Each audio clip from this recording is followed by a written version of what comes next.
Good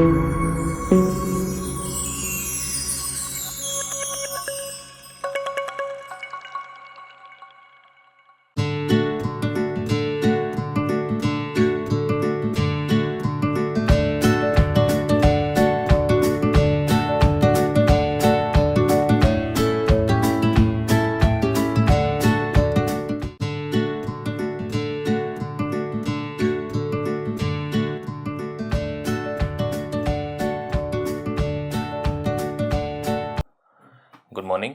my self अमन झा और ये the study का यूट्यूब चैनल है। हम एनसीईआरटी कॉन्सेप्ट सीरीज़ में आगे बढ़ रहे हैं। अब तक हमने कक्षा 6 का इतिहास पढ़ा और कक्षा 7 के इतिहास में चैप्टर 2 तक पढ़ चुके हैं। आज हम चैप्टर 3 जो दिल्ली के सुल्तानों के बारे में है उसको आगे पढ़ने जा रहे हैं। तो शुरू करते हैं। देखिए, ये जो विषय सूची है कक्षा 7 के इतिहास की, जो पहला चैप्टर था 1000 वर्ष के दौरान हुए परिवर्तनों की पड़ताल, इसमें हमने दो बातें देखी। एक तो हमने स्रोतों में जो परिवर्तन हुए हैं उनके बारे में पढ़ा, उनकी क्या खासियत है, क्या सीमाएं हैं इत्यादि। और उसके बाद जो कुछ मुख्य मुख्य जो ट्रेंड्स हैं, ठीक है, जो कुछ मुख्य पड़ाव जो तरीके चीज़ें हैं वो आपको बार बार इसमें दिखाई देंगी, उनके बारे में हमने पढ़ा। कुछ मुख्य बिंदु जो मध्यकालीन इतिहास में आपको बार बार दिखाई देते हैं। उसके बाद हमने पूर्व मध्यकाल में दो प्रमुख मुद्दों पर ध्यान दिया। हमने एक त्रिकोणीय संघर्ष की बात की और फिर हमने सुदूर दक्षिण में चोल शासकों के बारे में बात की। आज के लेक्चर में हम दिल्ली के सुल्तानों के बारे में पढ़ेंगे, ठीक है। और उसमें हमारा फोकस किन चीज़ों पे होगा? तो पहले तो हम देखेंगे कि भाई दिल्ली शहर का राजनीतिक उद्भव कैसे हुआ, ठीक है।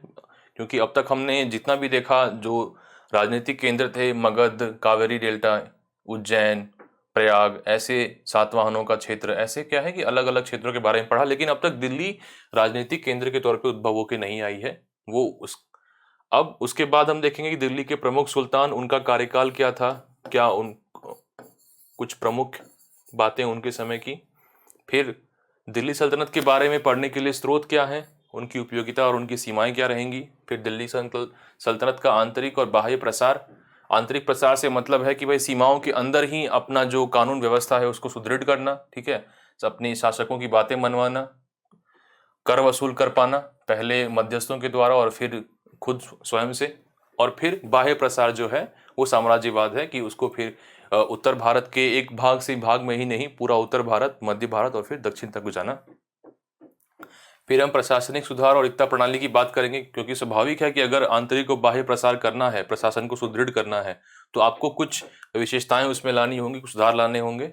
फिर उसके बाद देखा जाएगा मस्जिद स्थापत्य कला का महत्व और विकास की, कैसे सत्ता के लिए कुछ स्थापत्य कला का विशेष महत्व होता है। जैसे कि मंदिर स्थापत्य कला का महत्व था एक मध्यकालीन भारतीय और प्राचीन भारत के राजाओं के लिए, वैसे ही हम यहाँ पे मस्जिद स्थापत्य कला का महत्व और उसका फिर विकास देखेंगे। हालांकि विकास पे जो है हम बाद में थोड़ा डिटेल में फोकस करेंगे, इस चैप्टर में थोड़ा कम ध्यान देंगे उसके ऊपर। और फिर है मंगोल समस्या के प्रति दो प्रतिक्रियाएं। एक प्रतिक्रिया जो है वो अलाउद्दीन खलजी की और एक प्रतिक्रिया जो है वो मोहम्मद बिन तुगलक की। कैसे उन दोनों में अंतर था और उनके क्या परिणाम आए, कौन सा शासक कितना सफल रहा इत्यादि। और अंत में हम देखेंगे कि दिल्ली सल्तनत का पतन कैसे हुआ। तो शुरू करते हैं। देखिए, दिल्ली के सुल्तान, दिल्ली सल्तनत की स्थापना ने दिल्ली के इतिहास में एक नया अध्याय शुरू किया। यूं तो दिल्ली, ये जो इसके आसपास का क्षेत्र है जहां ये लेक्चर रिकॉर्ड किया जा रहा है, ये हजारों सालों से बसा हुआ है। महाजनपद काल में जो गुरु महाजनपद था उसकी राजधानी यही थी। इंद्रप्रस्थ पुराना किला का जो एरिया है उसके आसपास खुदाई भी हुई है। इवन महाजनपद काल से पहले जनपद काल में भी इस क्षेत्र में लोग रहा करते थे और तब से लेकर लगातार यहाँ बस्तियां तो रही हैं, लोग रहे हैं। कुछ ग्रामीण सेटलमेंट थे तो कुछ नगरीय सेटलमेंट थे। लेकिन दिल्ली का राजनीतिक उद्भव प्राचीन भारत में नहीं हुआ। दिल्ली का राजनीतिक उद्भव हुआ है पूर्व मध्यकाल में। राजपूत पीरियड जो है, कई साल लोग इसको कहते हैं, राजपूत पीरियड नाम भी दिया जाता है, तब हुआ जब अनंगपाल तोमर या अनंगपाल द्वितीय ने दिल्ली शहर की स्थापना की। कौन थे ये व्यक्ति? तो ये तोमर वंश से थे। आपको याद होगा कि जो उज्जैन के लिए त्रिकोणीय संघर्ष हो रहा था, जिसमें एक साम्राज्य था गुर्जर प्रतिहारों का। हमने तब बात की थी कि जब गुर्जर प्रतिहार साम्राज्य का अंत हुआ तो कई सारे छोटे छोटे क्षेत्रीय स्तर पे आधारित राजपूत शासकों का उदय हुआ, राजपूत राज्यों का उदय हुआ, जिनमें परमार थे, चालुक्य थे, चंदेल थे, कलचुरी थे, गढ़वाल थे, चौहान थे और तोमर थे। तो इनमें जो चौहान थे वो अजमेर क्षेत्र के आसपास आसपास स्थापित थे और तोमर जो है वो दिल्ली क्षेत्र के आसपास स्थापित थे। तो उसी वंश के अनंगपाल तोमर ने दिल्ली शहर की स्थापना की और ये हमें पता चलता है लौह स्तंभ जो मेहरौली आर्कियोलॉजिकल कॉम्प्लेक्स है जहां कुतुब मीनार है वहीं एक आयरन पिलर है। यूं तो ये आयरन पिलर किसी चंद्रा नाम के शासक के बारे में है। माना जाता है कि ये जो चंद्रगुप्त विक्रमादित्य थे गुप्त वंश के शासक, उन्होंने आयरन पिलर पे जो अपना अभिलेख लिखवाया था। ये अनंगपाल द्वितीय इन्होंने कहीं और से, माना जाता है कि ये मेरठ या मथुरा के आसपास से इन्होंने ये आयरन पिलर को यहाँ लेकर आए और इसी के आसपास अपने नगर को बसाया। जो किला राय पिथौरा है, ठीक है, आप अगर दक्षिण दिल्ली के कई क्षेत्रों में उसके किले कुछ कुछ दीवारें अभी भी मौजूद हैं, ठीक है। तो उस पहले वो कहीं और से आयरन पिलर को लेके आए, लौह स्तंभ को लेके आए, वहां अपना अभिलेख लिखा जिसमें लिखा कि मैं फला राजा फला वंश से हूं, इस तारीख को इस दिन को मैंने इस शहर की स्थापना की थी इत्यादि। तो ये हमारा स्रोत है जानने का, ठीक है। और इसी के आसपास उन्होंने दिल्ली का जो सबसे पुराना फोर्टिफिकेशन अवेलेबल है, सबसे पुराना किला राय पिथौरा कहते हैं उसे, वो उसी के आसपास बनाया गया।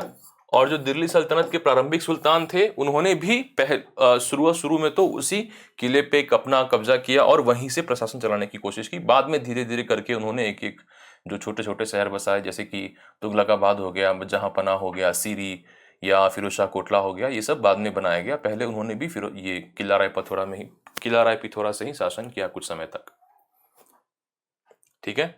यहाँ कई जैन व्यापारी रहा करते थे जिन्होंने कई मंदिरों का निर्माण भी करवाया था। अब देखिए, दो शब्द है, व्यापारी और मंदिर। रहते थे, निर्माण कराया। हमें कैसे पता चला? हमारा स्रोत क्या है? हम किस आधार पर बात कह रहे हैं? इतिहास में कुछ भी कहने के लिए कुछ आधार चाहिए, मनगढ़ंत तरीके से मत कहिए आप। खास करके जो कॉम्पिटिटिव एग्जाम के लिए तैयारी कर रहे हैं, कुछ भी कहने के लिए आपको स्रोत चाहिए। भाई मंदिर है तो दान अभिलेख होंगे, उन दान अभिलेखों से हमें पता चलता है कि इस क्षेत्र में कई जैन व्यापारी रहते थे जिन्होंने मंदिरों को दान दिया और उनके दान के विषय में उन अभिलेखों में लिखा गया। अब व्यापारी रहते थे तो स्वाभाविक है कि व्यापार के हिसाब से एक महत्वपूर्ण स्थल रहा होगा और शायद इसीलिए कि यहां से जारी किए गए सिक्के, जिन्हें दहलीवाल कहा जाता है, का व्यापक प्रचलन था। मतलब उत्तर भारत में दूर दूर तक इसका प्रचलन था। तोमरों से चौहानों ने ये जगह, चौहान जो थे वो अजमेर क्षेत्र के आसपास से थे, ठीक है, उन्होंने ये जगह तोमरों से जीत ली और यहाँ पे फिर चौहानों का शासन हो गया। पृथ्वीराज चौहान इस वंश के बहुत ही महत्वपूर्ण शासक थे और पृथ्वीराज चौहान को मोहम्मद गौरी ने हराया, ठीक है। तो इससे दिल्ली सल्तनत की पहली बार दिल्ली पर पकड़, दिल्ली सुल्तानों की यहां से शुरुआत होती है, पृथ्वीराज चौहान को जब मोहम्मद गौरी ने हराया, ठीक है। लेकिन इसके पहले कुछ छोटी चीजें देख लेते हैं कि भाई हुआ क्या था एक्चुअली। जो चौहान थे वो दिल्ली अजमेर क्षेत्र से, भाई हर राजा का मकसद होता है कि अपना प्रसार करे। हमने पिछले लेक्चर में देखा था कि धन के लिए या प्रशंसा के लिए या अपने महत्वाकांक्षाओं के लिए राजा युद्ध करते हैं, स्वाभाविक है। तो चौहानों ने कोशिश की पहले दक्षिण की तरफ बढ़ने की, तो वहां उन्हें गुजरात के चालुक्यों से चुनौती मिली। फिर उन्होंने पूर्व की तरफ बढ़ने की कोशिश की तो गढ़वालों से चुनौती मिली। तो फिर उन्होंने उत्तर की तरफ बढ़ने की कोशिश की। उधर पंजाब से मोहम्मद गौरी भी उत्तर भारत पे लगातार हमले कर रहा था, तो उसका स्वाभाविक है संघर्ष हुआ पृथ्वीराज चौहान से। तबर हिंद, जो आजकल भटिंडा कहा जाता है, भटिंडा के किले के लिए दोनों के बीच तराइन में दो युद्ध हुए 1191 और 1192 में, जिसमें पहले युद्ध में पृथ्वीराज चौहान की विजय हुई और दूसरे में मोहम्मद गौरी ने उन्हें हरा दिया और इसके साथ दिल्ली वंश की शुरुआत हुई। दिल्ली पे कब्जा करने के तुरंत बाद मोहम्मद गौरी और उसका एक गुलाम, बहुत ही लॉयल जो है गुलाम था उसका, कुतुबुद्दीन ऐबक, इन दोनों ने दिल्ली पे कब्जा करने के साथ ही कई और युद्ध किए और एकदम से उन्होंने, आप देखेंगे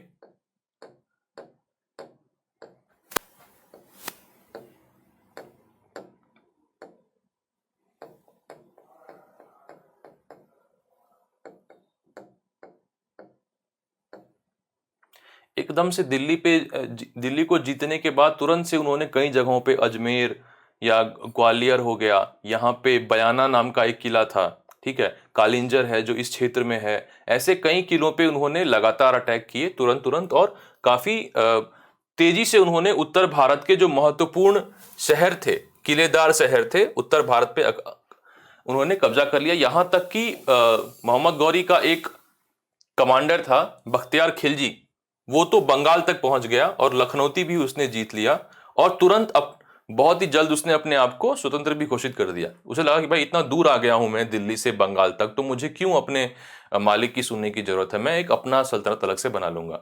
तो दिल्ली जीतने के तुरंत बाद काफी तेजी से उन्होंने उत्तर भारत के प्रमुख नगरों को जीता, और एक कम से कम उन नगरों के आसपास के गांव में नहीं तो कम से कम उन नगरों के किलेदार शहरों को तो उन्होंने अपने कब्जे में ले ही लिया।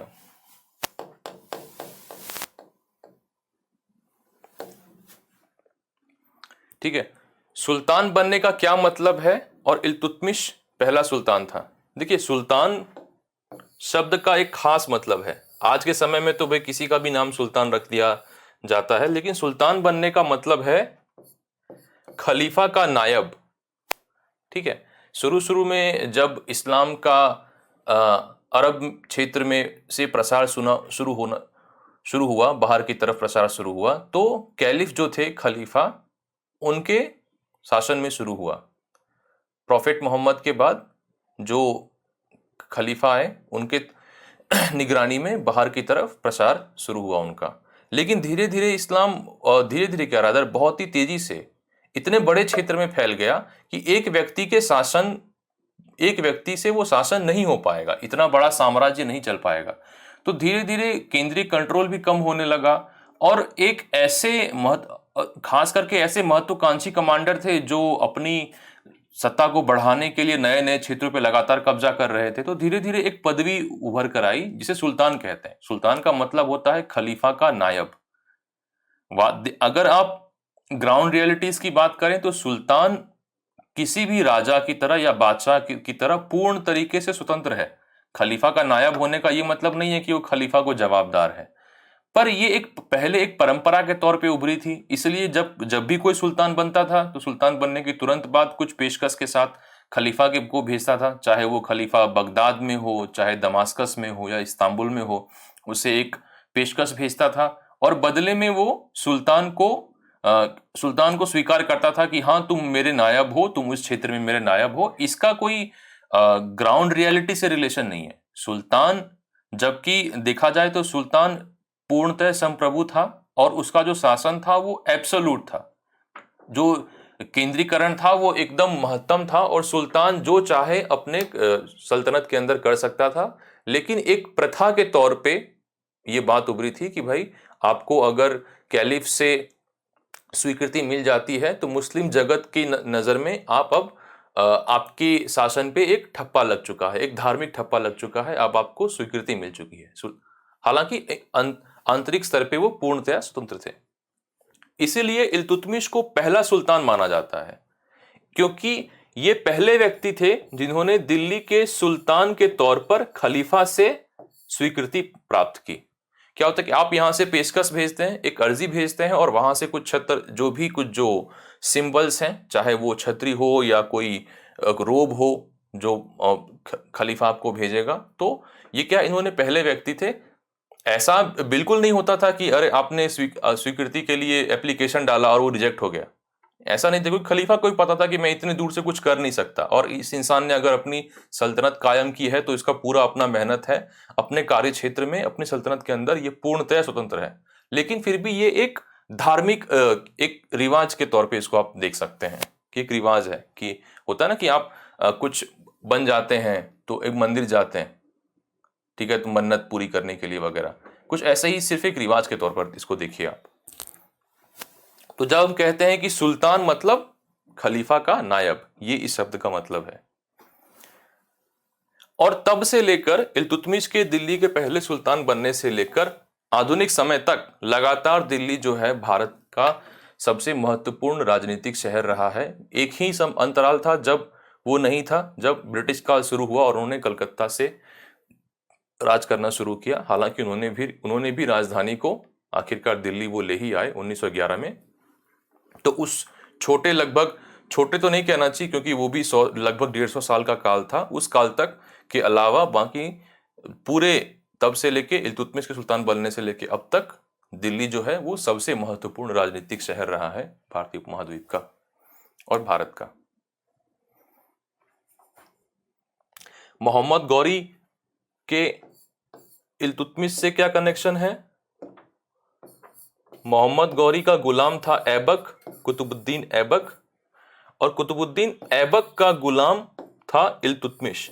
हालांकि इल्तुतमिश ने बाद में ऐबक की मृत्यु के बाद उसकी बेटी से शादी करके एक तरीके से उसका दामाद हो गया था। इस बात में थोड़ा विवाद है कि क्या इल्तुतमिश को ऐबक ने अपनी गुलामी से आजाद किया था या नहीं, इस बात को लेकर थोड़ा विवाद है। लेकिन ये काफी क्लियर है कि वो उसका दामाद भी था और ऐबक जो है वो इल्तुतमिश गौरी का गुलाम था। दरअसल हुआ ये था कि जब महमूद गजनी ने, आपको याद होगा तो 11वीं सदी में महमूद गजनी लगातार भारत के अलग अलग प्रमुख नगरों और मंदिरों पर आक्रमण कर रहा था ताकि वहां से वो धन जुटाए और मध्य सेंट्रल एशिया में वो अपना साम्राज्य कायम कर सके। उसमें जो भी युद्ध वगैरह में खर्च हो वो इन लूटपाट से वो उन खर्चों को पूरा करता था। इस क्रम में महमूद गजनी ने पंजाब क्षेत्र पे कंट्रोल कर लिया था, उसे जीत लिया था ताकि भारत पे आक्रमण करना लगातार आसान हो जाए। अदरवाइज क्या है कि अगर आपने जो खैबर पास है या बोलन पास है, अगर वो एक दो दर्रे बंद कर दिए तो फिर भारतीय उपमहाद्वीप में आ पाना बहुत मुश्किल था। इसलिए उसने पंजाब क्षेत्र पे पहले नियंत्रण किया। लेकिन हुआ यूं कि महमूद गजनी के जो वंशज थे वो मध्य एशिया में हार गए, गजनी भी उनके हाथ से निकल गया, तो वो पंजाब में ही सीमित रह गए। बाद में जब मोहम्मद गौरी आया जो घूर से था, ये भी अफगानिस्तान में एक जगह है, उसे भी लगातार भारत पे आक्रमण करना था, लेकिन उसका मकसद साम्राज्य निर्माण करना भी था और लूटपाट भी था। तो उसने पहले क्या किया कि एक बोलन दर्रे के रास्ते से उसने गुजरात क्षेत्र पे आक्रमण किया, लेकिन वो हार गया।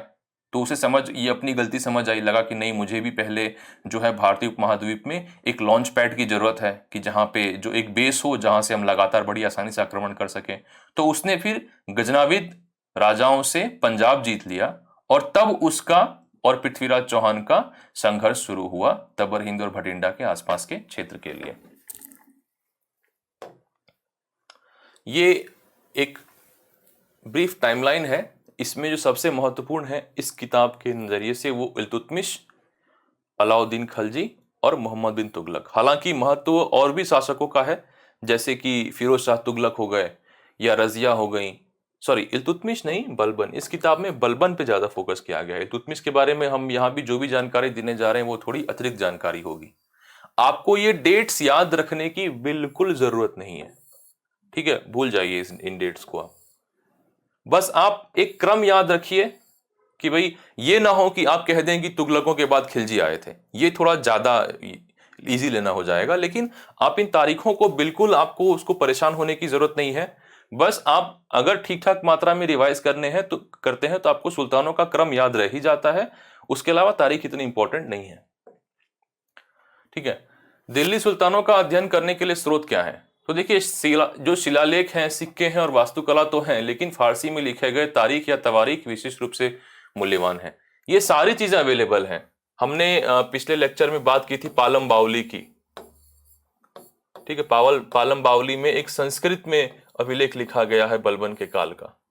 सिक्के तो कई सिक्के मिलते थे। दरअसल सुल्तान क्या करते थे, अगर जब भी कोई नया क्षेत्र जीतते, कोई नया किला जीतते, कोई नया नगर जीतते, तो उनके पहले कुछ कदम होते थे वहां अपने नाम से सिक्के जारी करना, जिसमें उनका नाम लिखा होगा, उनकी मुद्रा बनी होगी, किस साल में जारी किया गया है ये लिखा होगा, ठीक है, और उसके ऊपर कलमा लिखा होगा। दूसरी तरफ जो वहां फिर एक मस्जिद बनवाना, अब चाहे वो आसपास के मंदिरों से को तोड़ के जो सामग्री लाके बनाया गया हो, या जो बाद में उन्होंने अलग से ही मतलब प्रॉपर मस्जिद बनाना शुरू किया था। फिर उन मस्जिदों में जो शुक्रवार को नमाज होगी, उसके बाद जो खुतबा पढ़ा जाएगा उसमें सुल्तान का नाम हो। ये उनके कुछ एक तरीके के रिवाज थे कि आप कोई भी जगह जीतते हैं तो आप ये कदम उठाते हैं। तो ऐसे हमें कई सिक्के भी मिलते हैं जिससे हमें पता चलता है कि सिक्के भी महत्वपूर्ण थे ही। फॉर एग्जाम्पल जो इल्तुतमिश थे जिनकी हमने यहां बात की, तो इल्तुतमिश ने अपने समय में दो महत्वपूर्ण टंका और जित्तल, ये दो सिक्के व्यापार को कुशलता से चले, इसलिए ये दो सिक्के इन्होंने जारी किए थे। और वास्तुकला, इसको हम अलग से पढ़ेंगे, तो अलग अलग सुल्तानों ने, दिल्ली सुल्तानों ने वास्तुकला में भी अपना कंट्रीब्यूशन तो किया ही है। लेकिन इस समय जो सबसे महत्वपूर्ण है वो तारीख। तारीख ये एक वचन है और तवारीख बहुवचन है। इसका मतलब एक ही होता है, इतिहास। देखिए, आज की तारीख में हम तारीख का एक ही मतलब निकालते हैं और वो है तारीख। ठीक है, सुनने में थोड़ा अजीब लगता है, आज तारीख मतलब डेट, ठीक है, लेकिन उस समय में तारीख का मतलब था इतिहास। ये एक और उदाहरण हो गया कि कैसे शब्दों का मतलब बदलता है। आपको याद होगा तो हमने बात किया था कि कैसे हिंदुस्तान शब्द का मतलब बदला है। अगले लेक्चर में हम एक और शब्द देखेंगे, दस्तूर, कि दस्तूर शब्द का कैसे मतलब बदला है। ठीक है, तो स्रोतों का अध्ययन करते वक्त हमें इन बातों का ध्यान रखना चाहिए कि शब्दों का मतलब लगातार बदलता रहता है। ठीक है, तो इतिहास, ये तो जब मैं तारीख या तवारीख कहूं तो आप अपने मन में इतिहास शब्द सोचिए कि भाई ऐसे इस काल तक ऐसे व्यक्ति थे जिनका काम ही था इतिहास लिखना। प्राचीन काल में क्या था कि ऋषि मुनि ग्रंथ लिख रहे हैं, जो और जो मतलब आम जनता है वो भजन लिख रही है, उन भजनों को फिर हम पढ़ रहे हैं। बाकी कोई प्रशस्ति लिख रहा है, तो कोई ग्रामर व्याकरण लिख रहा है, कोई राजनीतिक विज्ञान पे किताब लिख रहा है, कोई चिकित्सा पे किताब लिख रहा है, और हम उन चीजों का इस्तेमाल करते हैं इतिहास लिखने के लिए। लेकिन मध्यकाल आते आते ऐसे लोग आ गए थे जिनका काम ही था इतिहास लिखना। और इसका कारण क्या है? कारण यह है कि इस्लामिक परंपरा में शुरू से, और इस्लामिक परंपरा में ही नहीं, ग्रेको रोमन समाज में भी शुरू से ये एक प्रथा है कि प्रसिद्ध व्यक्तियों, राजाओं और पैगंबरों की जीवनी लिखना, उनके काल में हुई महत्वपूर्ण घटनाओं के बारे में लिखना, ये एक उम्दा प्रोफेशन माना जाता है कि ये आप एक अच्छा काम कर रहे हैं। अगर आप तारीख लिख रहे हैं किसी प्रसिद्ध व्यक्ति, किसी शासक या किसी पैगंबर के जीवन के बारे में, तो ये आप एक अच्छा काम कर रहे हैं। तो इसकी सोशल एक्सेप्टेबिलिटी थी। ठीक है, इसलिए ये परंपरा चली आई, और सुल्तान भी चाहते थे या खलीफा भी चाहते थे कि उनके बारे में लिखा जाए ताकि आने वाली नस्लें समझें कि उन्होंने क्या किया, कब किया। तो ये उस परंपरा से चली आ रही है बात कि तवारीख लेखक कौन थे। तो मुख्य रूप से यह वह बुद्धिजीवी वर्ग जो फारसी पढ़ना लिखना जानता था और किसी प्रकार से प्रशासन से जुड़ा हुआ था। देखिए, प्रशासन से जुड़ा होना इसलिए जरूरी है क्योंकि अब किताब लिखना अपने आप में तो एक आय का स्रोत नहीं है ना। अब आज की तारीख में चूंकि लिटरेसी इतनी ज्यादा है कि आप अगर कोई अच्छी किताब लिखते हैं, हैरी पॉटर लिखते हैं या कुछ भी लिखते हैं, तो लोग आपको पढ़ेंगे, आम जनता पढ़ना लिखना जानती है, और तो आपकी उससे इनकम होगी। लेकिन ये जो इतिहासकार हैं जो फारसी में लिख रहे हैं, एक तो कागज सस्ता हो गया, लेकिन इतना भी सस्ता नहीं हो गया कि हर कोई इसे अफोर्ड कर सकता है। दूसरा, लिटरेसी बहुत ही कम है, और जो भी है वो मतलब इतनी है कि इंसान अपने काम का जोड़ घटाव कर ले और अपने काम की छोटी मोटी चीजें पढ़ ले। तो इतिहास लेखन स्वीकार किया गया है समाज में, लेकिन वो सबके काम की चीज नहीं। अब एक आम किसान है, वो क्या जान के करेगा कि दिल्ली सुल्तानों ने क्या अचीवमेंट है, उन्होंने इस साल में ये किले जीते, उस साल में वो मस्जिद बनाई, तो उसके लिए तो कोई काम नहीं है। तो प्रशासन से जुड़ा होना बहुत जरूरी है, आपकी आय का वो जरिया होगी। अब आप उसमें आप कुछ भी हो सकते हैं, या तो आप न्याय व्यवस्था से जुड़े हों, या तो आप कोई सैन्य अधिकारी हो, कोई प्रशासनिक अधिकारी हो, या आप कोई लिपिक हो जो कोर्ट में अकाउंट्स वगैरह मेंटेन करते हैं, या तो आपको सुल्तान ने खास करके कि भाई आपको जो है भाषा की इतनी अच्छी समझ है, आपको इतिहास का, तारीख का इतना अच्छा ज्ञान है जो चल रहा है और जो पहले हुआ है, कि आपको खास करके सुल्तान ऑर्डर करे कि तुम मेरे समय की एक तारीख लिखो, मेरे बारे में कुछ लिखो। ठीक है, अब एक फॉर एग्जांपल मान लीजिए कि अभी जो भारत का ऑस्ट्रेलिया दौरा हुआ था टेस्ट मैच का, जो जैसे घटनाएं घटी एक के बाद एक 4 टेस्ट मैचों के थ्रू, और कैसे उसके बारे में जो कहानियां निकल कर आई। अगर बीसीसीआई किसी को कह दे कि आप इस श्रृंखला के ऊपर, और इस श्रृंखला में जो भी महत्वपूर्ण घटनाएं हुई, इस श्रृंखला में जिन खिलाड़ियों ने अच्छा परफॉर्म किया, तो उनकी जीवनी क्या है, कि कैसे वो इतना संघर्ष करके ऊपर आए हैं, इस पे किताब लिखिए। ठीक है, और फिर बीसीसीआई जो है वो कोशिश करे कि ज्यादा से ज्यादा सामंत वर्ग है या या क्रिकेट जगत है उससे जुड़े हुए लोग पढ़ें। तो या तो आप प्रशासन से जुड़े हैं तो आपकी आमदनी हो रही है और आपने साइड बाय साइड एक हॉबी के तौर पे लिखा, या तो आपको सुल्तान का एक आदेश दे, या आप लिखें और फिर सुल्तान के सामने लाएं कि ये देखिए ये मैंने आपके बारे में लिखा है, आप मुझे थोड़ा कुछ इनाम दीजिए, ठीक है, आप मुझे कोई इक्ता दीजिए या आप मुझे कोई वक्फ या इनाम ऐसा कुछ दीजिए। तो ये इन कारणों से लिखा जाता था। और ये व्यक्ति थे कौन? तो ये मुख्यतः शहरों में रहने वाले थे, शायद ही गांव में जाते थे। ये अक्सर पुरस्कार की उम्मीद से सुल्तानों के लिए लिखते थे और उन्होंने शासकों को जन्म जातीय नस्लीय लिंग धार्मिक विशेषाधिकारों के आधार पर निर्धारित एक आदर्श सामाजिक ढांचे का निर्माण और संरक्षण करने की सलाह दी। ये इंपॉर्टेंट है कि ये लगातार शासकों को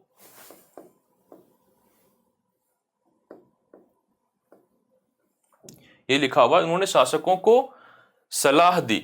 सलाह कैसे देते थे कि अब चूंकि प्रशासन बहुत महत्वपूर्ण पदों पर है, इनमें से कुछ न्याय व्यवस्था में ये मुफ्ती होते थे, काजी होते थे और इनका राजा सुल्तान से लगातार इनकी वार्तालाप होती थी, सुल्तान इनसे मिलने आते थे, इनकी सुनते थे। तो इनकी कोशिश थी, जैसे कि प्राचीन भारत में ब्राह्मण वर्ग था जिसकी एक कोशिश थी कि भाई एक वर्ण व्यवस्था पर आधारित जो आदर्श समाज है, जो उन्हें आदर्श लगता था, वो राजा उसे बराबर से उसका पालन करे और उस व्यवस्था को बनाए रखे। और राजा को भी उनकी जरूरत होती थी प्रशस्ति लिखने के लिए और ऐसे कई कामों के लिए, यज्ञ करने के लिए। तो वैसे ही यहां भी तारीख लिखने वाले, चाहे वो उलेमा हो या कोई और अन्य व्यक्ति हो, ये जो बुद्धिजीवी वर्ग है, इसकी राज्य को, राजा को हमेशा जरूरत होती है। तो वो भी इनकी सुनते थे और ये चाहते थे कि भाई एक ऐसा समाज जिनमें ये तारीख लिखने वालों का जो विशेषाधिकार है, स्वाभाविक है ये किसी कुलीन वर्ग से होंगे, नस्लों में ऐसी नस्लों से होंगे जिन्हें प्रशासनिक, जैसे कि शुरू के जो सुल्तान थे वो तुर्की नस्ल के लोगों को काफी फेवर करते थे, मतलब उनकी अपॉइंटमेंट में, पोस्टिंग में। तो और अगर ये भी तुर्की वर्ग से हैं तो कहेंगे कि हाँ भाई तुर्की वर्ग के जो लोग, ये नस्ल के जो लोग हैं वो बहुत ही, उनका चरित्र बहुत अच्छा होता है, बहुत वीर होते हैं, बहुत बुद्धिमान होते हैं। तो राजा अगर उन्हें ज्यादा से ज्यादा पद देगा तो राजा सुल्तान का ही भला है उसमें।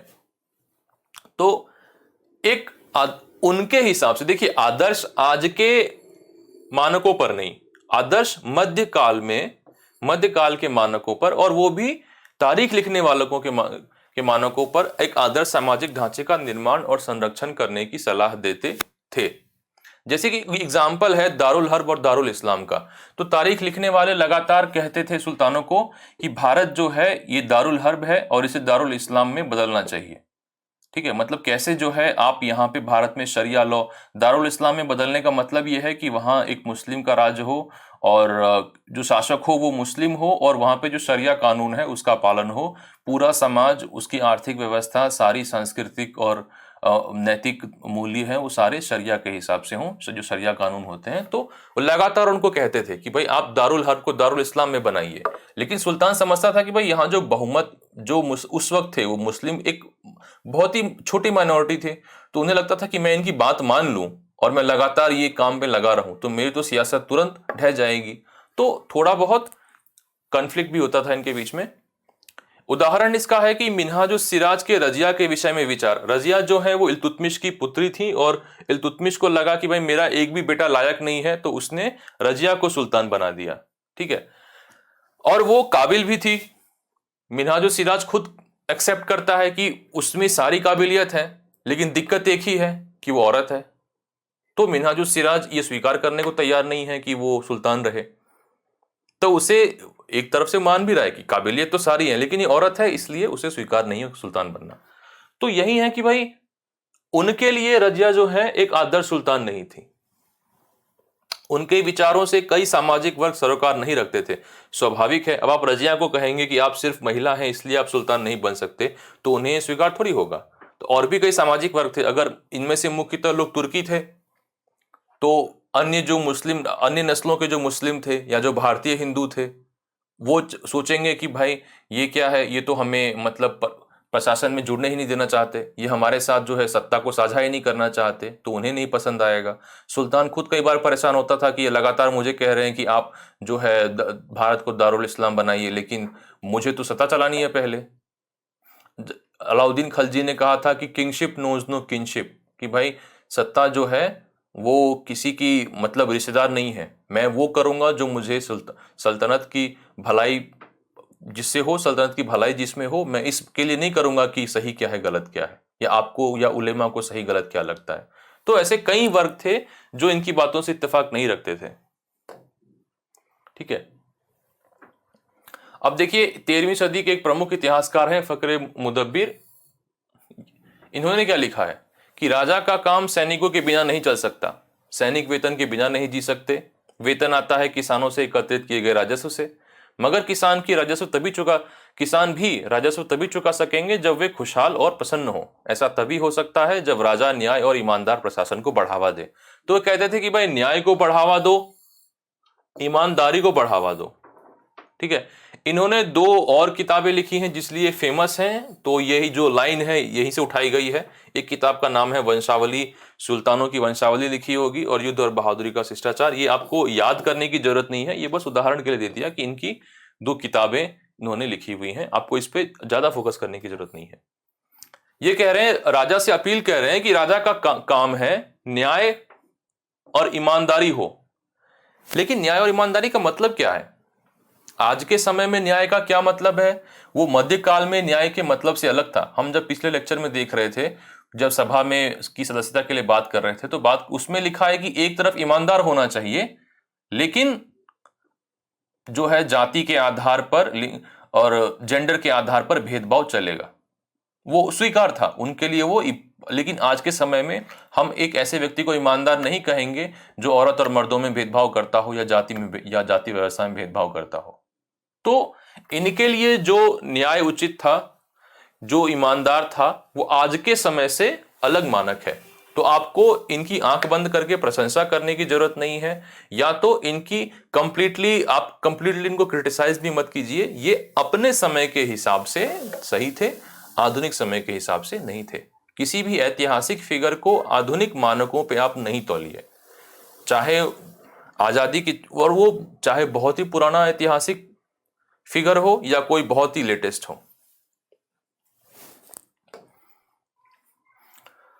रजिया ने अपने अभिलेखों और सिक्कों पर अंकित कराया कि वह सुल्तान इल्तुतमिश की बेटी थी। लेकिन आधुनिक आंध्र प्रदेश के वारंगल क्षेत्र, दरअसल अभी तो ये तेलंगाना कहना चाहिए हमें, कि वारंगल क्षेत्र में किसी समय काकतीय वंश का राज्य था। उस वंश की रानी रुद्रमा देवी का व्यवहार रजिया के व्यवहार से बिल्कुल विपरीत था। रुद्रमा देवी ने अपने अभिलेखों में पुरुषों जैसा नाम लिखवाया। एक और महिला शासक थी, कश्मीर की रानी दिद्दा, उनका नाम दीदी से निकला है। जाहिर है कि प्रजा ने अपनी प्रिय रानी को यह स्नेह भरा संबोधन दे दिया। तो यह मतलब क्या है? हम तीन रानियों के बारे में देख रहे हैं, रजिया, रुद्रमा देवी और दिद्दा। तीनों का जो सोशल एक्सेप्टेंस है, जो सामाजिक स्वीकृति है, वो अलग अलग स्तर पर है। ठीक है, रजिया खुल के कहती हैं कि हाँ मैं इल्तुतमिश की बेटी हूं, वो अपना चेहरा नहीं ढकती हैं, जब वो प्रजा के सामने आती हैं तो हाथी पे बैठ के आती हैं। तो वो इस अपने स्त्री होने को बिल्कुल नहीं छुपा रही हैं। हालांकि अपने स्त्री होने की वजह से उनका बहुत विद्रोह हुआ, और विद्रोह जो हुआ वो उलेमा से हुआ, या जो उनका जो अमीर वर्ग था, जो सामंत थे, उनके द्वारा हुआ, जो दिल्ली की आम जनता में वो काफी लोकप्रिय थी। दूसरी तरफ जो है रुद्रमा देवी, वो अपने अभिलेखों में पुरुषों जैसा नाम ले रही है, मतलब अपनी जो आइडेंटिटी है, पहचान को वो छुपा रही है। और दिद्दा तो खैर स्वाभाविक है, अपनी जनता में प्रसिद्ध रही होंगी, इसलिए उन्हें नाम दिया गया। तो जो स्त्री शासक थी, ऐसा नहीं है कि स्त्री शासक नहीं हुई, बट उनकी जो सामाजिक स्वीकृति थी वो अलग अलग स्तर पे थी। इसका आप कहीं उदाहरण के तौर पे इस्तेमाल कर सकते हैं, कहां आप ऐसे में भी लिख सकते हैं, एथिक्स में भी लिख सकते हैं, वो आप पे डिपेंड करता है। एक इसलिए प्रश्न बनाया गया है कि दिल्ली सल्तनत के इतिहास के स्रोत के रूप में तवारीख का समालोचनात्मक विश्लेषण कीजिए। मतलब आपको इसके पॉजिटिव साइड को भी देखना है और नेगेटिव साइड को भी देखना है। पॉजिटिव साइड क्या है कि ये अब जाकर ऐसा हुआ है कि ये वो किताबें हैं जो इतिहास पर ही आधारित है। पहले हम धर्म पर आधारित किताब, अर्थव्यवस्था पर आधारित किताब, हम भक्ति पर आधारित किताब, अन्य प्रकार की किताबों से, कविताएं, नाटक, इनकी सहायता से इतिहास लिखने का प्रयास करते थे। लेकिन ये पहली बार है जब इतिहास पर ही किताब लिखी गई है, तो स्वाभाविक है कि इनका इस्तेमाल करना काफी आसान है। इनकी मात्रा बहुत ज्यादा है, तो आप अलग अलग लेखकों द्वारा लिखी गई किताब को तुलना करके पता कर सकते हैं कि अच्छा, मतलब जो है बात कुछ इन दोनों के बीच में आती है। आप सिक्कों की सहायता से, अगर सिक्कों पे कोई तारीख लिखी हुई है कि कोई सुल्तान ने फला ईयर में फला शहर को जीता, और आप देखते हैं कि अच्छा यहाँ तो डेट इन्होंने गलत लिखा हुआ है, तो आप बताएंगे कि अच्छा, आप दोनों की तुलना भी कर सकते हैं यहाँ पे। लेकिन दिक्कत क्या है? ये जो दिक्कतें हमने गिनवाई कि भाई आप शहर में ही रह रहे हो, आप आम जनता के जीवन को तो समझ नहीं पाओगे। आपको बस ये है कि एक आदर्श समाज बनाए, लेकिन आदर्श समाज में सभी खुशहाल होने चाहिए। आपको तो आम जनता के जीवन के बारे में पता ही नहीं है। दूसरा, ये पुरस्कार की उम्मीद से लिखते थे, तो अगर कोई पुरस्कार की उम्मीद से लिखेगा तो कुछ क्रिटिकल लिखेगा क्या? स्वाभाविक है खूब प्रशंसा करेंगे। जो बताया था कि सुल्तान जो हैं वो 8 फीट लंबे हैं, गिटार बहुत अच्छा बजाते हैं, ठीक है, कविताएं लिखते हैं एकदम बढ़िया वाली, तो पुरस्कार के लिए लिखोगे तो सच कम ही लिखोगे, बढ़ा चढ़ा के लिखोगे। कुछ गलती हो गई सुल्तान से तो उसको झांपने की कोशिश करोगे, ढकने की कोशिश करोगे, तो एक ये दिक्कत है। दूसरा कि इनका जो दृष्टिकोण है समाज को देखने का, वो नस्लीय भेदभाव वाला है, धार्मिक भेदभाव वाला है, ठीक है, जेंडर डिस्क्रिमिनेशन वाला है। तो ये कई बार चीजों को, जैसे कि एक जियाउद्दीन बर्नी है, हमने यहां बात की मिनहाजुस सिराज की। दिल्ली सल्तनत का इतिहास पढ़ने के लिए 3 इतिहासकार उस समय के जिन्होंने प्राथमिक स्रोत दिए हैं हमें, बहुत महत्वपूर्ण है, मिनहाजुस सिराज, जियाउद्दीन बर्नी, शम्स सिराज अफीफ। इन तीनों ने एक क्रम में लिखा है कि जहां सिराज की लिखावट रुक गई वहां से बर्नी ने शुरू किया, जहां बर्नी रुक गए वहां से अफीफ ने शुरू किया। हालांकि कुछ ओवरलैप भी है, बट अभी के लिए इतना जानना काफी है।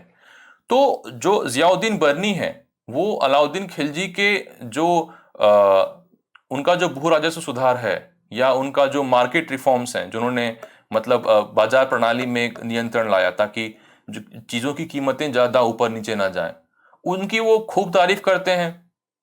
लेकिन वो हमें ये नहीं बताते कि ये बाजार का जो नियंत्रण था वो क्या मात्र दिल्ली पर था या पूरे साम्राज्य पर था। ये संभव कैसे पूरे साम्राज्य पे हो पाना।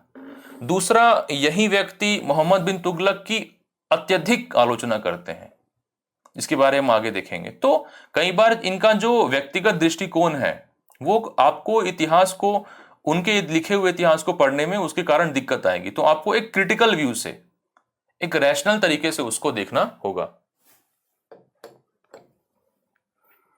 ठीक है। तो आपको क्या है कि पॉजिटिव भी लिखना है, नेगेटिव भी है, और एट लास्ट आप क्वेश्चन का जो रुझान है उसको देख के आप एक अपना ओपिनियन एक कंक्लूजन के तौर पर दे सकते हैं। फिर लिखा है, क्या आपको लगता है कि तवारीख लेखकों ने आम लोगों के जीवन के बारे में जानकारी दी होगी? कम जानकारी देंगे, और जो जानकारी देंगे वो इनडायरेक्ट होगी किसी और, जैसे कि अगर मान लीजिए वो बता रहे हैं कि यहाँ पे खेती के बारे में अगर कुछ लिख देते हैं तो शायद कुछ आपको जानने मिल जाए, या अगर वो किसी शहर का वर्णन कर देते हैं तो शायद कुछ जानने मिल जाए। तो जो भी वर्णन है वो इनडायरेक्ट होगा, डायरेक्ट नहीं होगा। रजिया सुल्तान दिल्ली सल्तनत के इतिहास में अद्वितीय थी। टिप्पणी करें, अद्वितीय इसलिए थी क्योंकि वो प्रथम ही नहीं एकमात्र महिला सुल्तान थी, प्रथम और एकमात्र महिला सुल्तान थी। और इसी कारण इनका घनघोर विद्रोह हुआ, इतना विद्रोह हुआ कि इनके विद्रोहियों ने इन्हें मतलब हरा दिया, and later she was killed. दूसरा, उन्होंने अपनी पहचान नहीं छुपाई। यहां पे आप रुद्रमा देवी से आप उनकी तुलना कर सकते हैं, पहचान ना छुपाना। और तीसरा, वो एक अच्छी सैन्य कमांडर भी थी। ये हुआ कि इल्तुतमिश की मृत्यु के बाद उनके इल्तुतमिश के मरने और रजिया के सुल्तान बनने के बीच में कुछ टाइम गैप था, कुछ एक अवधि बीती, और उस काल में जो है काफी केओस हो गया था, काफी कंफ्यूजन था, ठीक है। तो उस केओस का फायदा उठा के कई छोटे छोटे राज्य पुनः स्वतंत्र हो गए थे, जिन्हें कुतुबुद्दीन ऐबक ने या इल्तुतमिश ने जीता था। वो फिर से उन्होंने बगावत का झंडा लहरा दिया और स्वतंत्र हो गए। तो उन सभी को, जब रजिया सुल्तान बनी तो उन्होंने उन सभी को जीता, और शायद इन्हीं कारणों से वो दिल्ली की जनता में काफी वो प्रसिद्ध भी थी। इसलिए उन्हें जब एक षड्यंत्र के तहत मारना था तो उन्हें मतलब दिल्ली से बाहर ले जाया गया कि कैसे इन्हें दिल्ली से बाहर खींचा जाए। तो क्या है कि वो एक बढ़िया सैन्य कमांडर भी थी।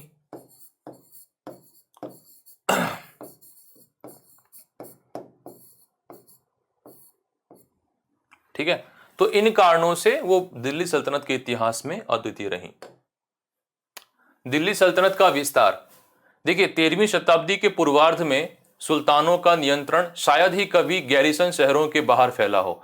गैरिसन का इतना ही मतलब होता है एक किलेदार शहर या एक किलेदार जगह जहां सैनिक आपने रखे हों, किलेदार जगह जहां आपने सैनिक रखे हैं। अब वो सैनिक कितने हैं, आपने एक बटालियन रखी है कि एक रेजिमेंट रखी है, ये डिपेंड करता है उस गैरिसन के रणनीतिक महत्व के ऊपर, ठीक है। लेकिन जब आप गैरिसन शब्द सुनते हैं, इसका मतलब यही है कि एक किला है जहां सैनिक रह रहे हैं, आपने वहां पे सैनिक रख रखे हैं। उनका प्रयोग आप आसपास के क्षेत्र पे नियंत्रण करने के लिए कर सकते हैं। उनका प्रयोग आप रिजर्व के तौर पे कर सकते हैं कि अगर इस दिशा में या इसके आसपास कोई युद्ध होगा तो इन सैनिकों को तुरंत बुलाया जाएगा।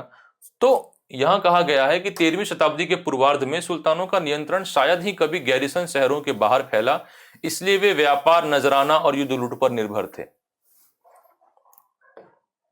हमने यहां बताया कि दिल्ली पर कब्जा करने के कुछ एक आध साल के भीतर ही उत्तर भारत के एक बड़े भूभाग पर दिल्ली सल्तनत का नियंत्रण हो गया।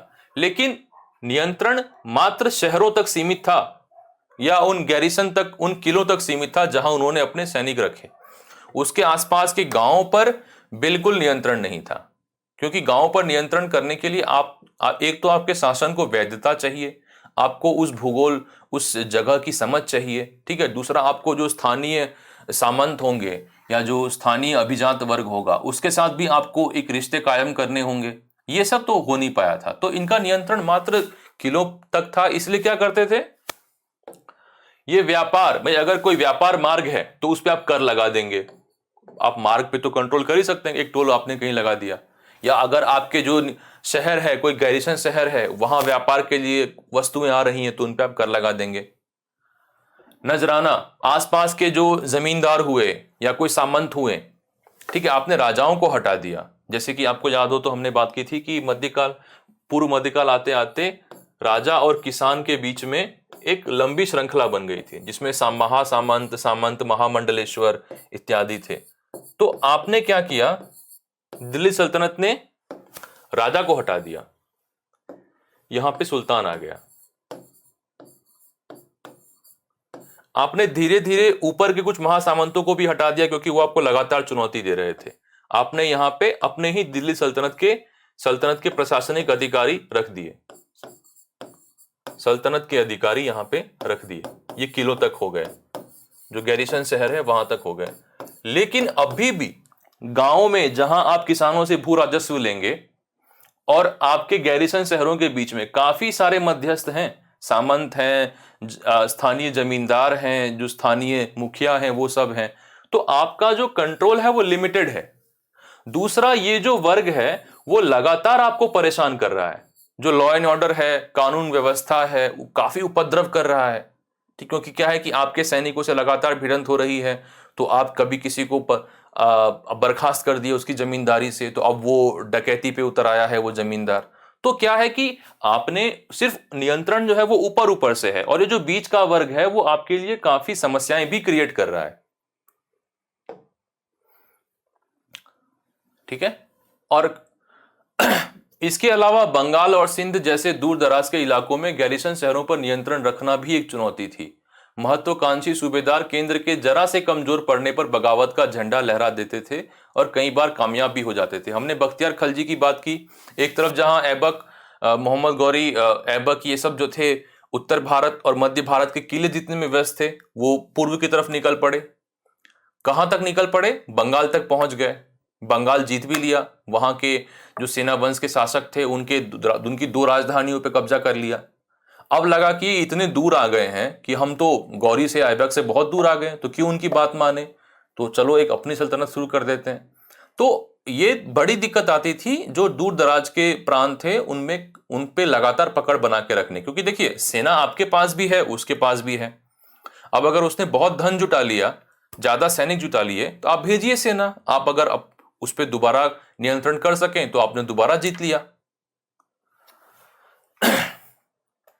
दूसरा, स्थानीय प्रशासक, ग्रामीण अभिजात वर्ग, मंगोल आदि महत्वपूर्ण चुनौतियां तो थे ही, इसलिए सल्तनत की प्रभावी सीमा निरंतर बदलती रहती थी। ठीक है, कोई भी मतलब एक शासक हटा, कोई कमजोरी आई, प्रांतीय अधिकारियों ने बगावत कर दी, सल्तनत की सीमा सीधे कम हो गई। ठीक है, फिर अगला सुल्तान आया, उसने फिर धीरे धीरे करके एक के बाद एक प्रांतों को फिर से जीता, वो गया, फिर लोगों ने बगावत कर दी।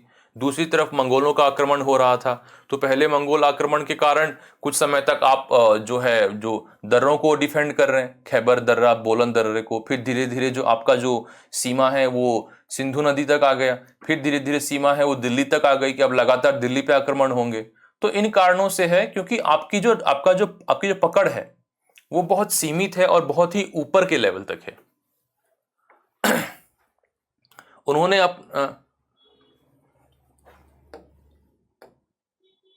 अब एक यहां पे एक उदाहरण के तौर पे देखिए कि कहने को तो ये पूरा क्षेत्र दिल्ली सल्तनत का है, ठीक है, ये पूरा क्षेत्र, लेकिन मान लीजिए यहां लखनऊती में बगावत हो गई तो ये आपके हाथ से निकल गया। ठीक है, अब आप इतना बचा। अब क्या हुआ, सुल्तान और कमजोर पड़ गया, अवध और बनारस में ही बगावत हो गई, ये भी गया आपके हाथ से, सीधे कम हो गया। अब मान लीजिए अजमेर में बगावत हो गई या उच्च मुल्तान में हो गई, ये क्षेत्र कट गया। तो इन कारणों से जो सल्तनत की जो सीमा थी वो लगातार घटते बढ़ते रहती थी। ठीक है, फिर बलबन, अलाउद्दीन खिलजी और मोहम्मद तुगलक जैसे सुल्तानों ने आंतरिक और बाहरी क्षेत्र में सल्तनत की सत्ता का विस्तार किया। उन्होंने अपने शासन को मजबूत करने के लिए विभिन्न सैन्य, प्रशासनिक और आर्थिक उपाय किए, लेकिन प्रत्येक उपाय केवल कुछ समय के लिए ही सफल रहे। तो अभी जो है हम इन तीन शासकों ने क्या क्या उपाय किए उस पर ध्यान देंगे। ठीक है, पहले आंतरिक एकीकरण। इल्तुतमिश दिल्ली सल्तनत का संस्थापक था, इसलिए क्योंकि वही थे जिन्होंने खलीफा से स्वीकृति प्राप्त की, और उन्होंने कुछ प्रशासनिक कदम भी उठाए ताकि भाई कम से कम गैरिसन शहरों तक ही कुछ तो नियंत्रण स्थापित हो। तो आप पहले चरण के तौर पे इल्तुतमिश के कदमों को गिन सकते हैं जिसके तहत उन्होंने कम से कम गैरिसन शहरों के ऊपर एक नियंत्रण स्थापित किया। उसके बाद बलबन हुए जिन्होंने आंतरिक नियंत्रण स्थापित किया कि अब भाई गैरिसन शहरों से गांवों की तरफ नियंत्रण किया जाए। ठीक है, कम से कम कानून व्यवस्था तो लागू की जाए। कर की, भू राजस्व की वसूली बाद में होगी, चाहे वो अधीनस्थों के माध्यम से हो या सीधे हो, लेकिन पहले पहले जो है किलों से बाहर आसपास के गांव में या मार्गों के ऊपर वहां एक नियंत्रण स्थापित किया जाए। इल्तुतमिश ने कुछ कदम उठाए, जैसे कि उन्होंने दिल्ली और आसपास के शहरों में न्याय व्यवस्था कायम की। उन्होंने सल्तनत की मुद्राएं चलाई, नई मुद्रा टंका और जीतल हमने यहां कहा। गंगा जमुना दोआब में उन्होंने कृषि के विस्तार पे ध्यान दिया ताकि वहां से कुछ आमदनी हो, और वहां उन्होंने जिन अमीरों को बसाया उनको फिर सेना में भी शामिल किया था।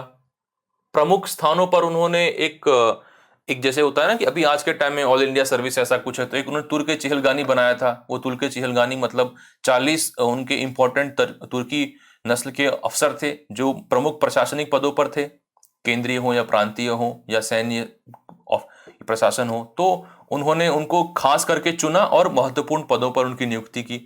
तो उन्होंने कुछ कदम इस कम से कम गैरिसन शहरों तक नियंत्रण स्थापित करने के लिए उठाए थे।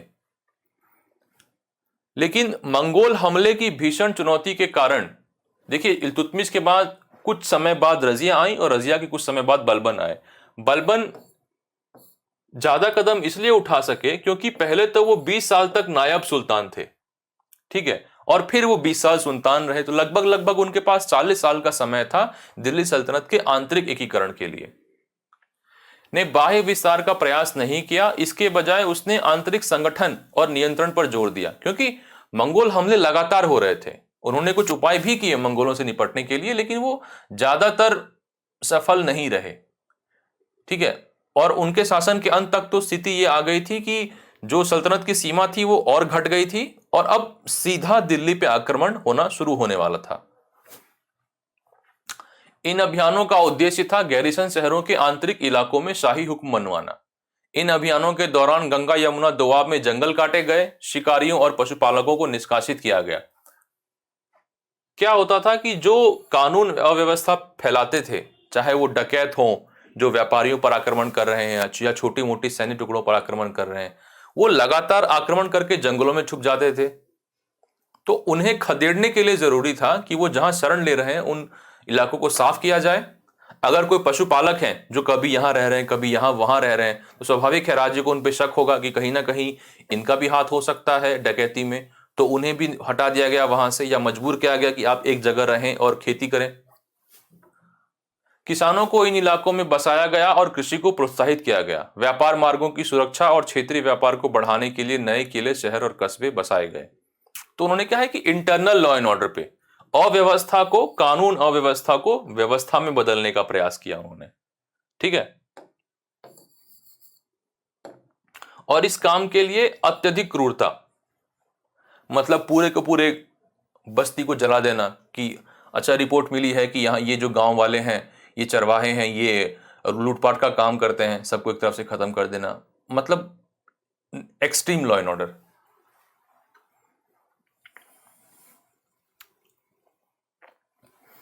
फिर हुआ बाहरी सीमा का विस्तार, लेकिन बाहरी सीमा का विस्तार जो है वो स्लेव डायनेस्टी के तहत या गुलाम वंश के तहत नहीं हुआ। ठीक है, यहां एक बार थोड़ा शुरू में आगे जाते हैं। हाँ, हम यहां पे देखते हैं कि काफी सारे वंश हैं, ठीक है। आप आरंभिक शासकों को तो छोड़ दीजिए, यहां तक आप जाने दीजिए। इस वंश को जो है वो गुलाम वंश या शमसी वंश कहा गया है। क्यों?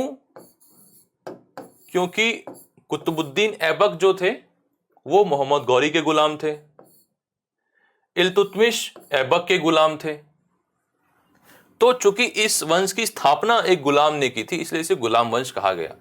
फिर खलजी वंश, तुगलक वंश, सैयद वंश, लोधी वंश, ये इतने वंश आ क्यों रहे? एक ही वंश से लोग लगातार क्यों नहीं सुल्तान बन रहे? उसका कारण यह है कि जो अवधारणा थी, राजत्व की जो अवधारणा थी, भाई ये सिद्धांत कि सुल्तान के मरने के बाद अगला सुल्तान कौन? क्या सुल्तान का बेटा? बेटा तो क्या उसका सबसे बड़ा बेटा, या कोई महत्वाकांक्षी, कोई अन्य महत्वाकांक्षी रिश्तेदार? जैसे कि अलाउद्दीन खिलजी जलालुद्दीन खिलजी का बेटा नहीं था, दामाद था। अब तो खैर मूवी में आपको पता चल ही गया होगा, मूवी आ चुकी है इस चीज के ऊपर। दूसरी बात, अगर बेटा नहीं गुलाम बनेगा, क्योंकि भाई आखिरकार इस वंश जो दिल्ली सल्तनत है इसकी शुरुआत बेटे ने थोड़ी की है, मोहम्मद गौरी के गुलाम ने की थी, और गुलामों में वो सबसे ज्यादा टैलेंटेड था।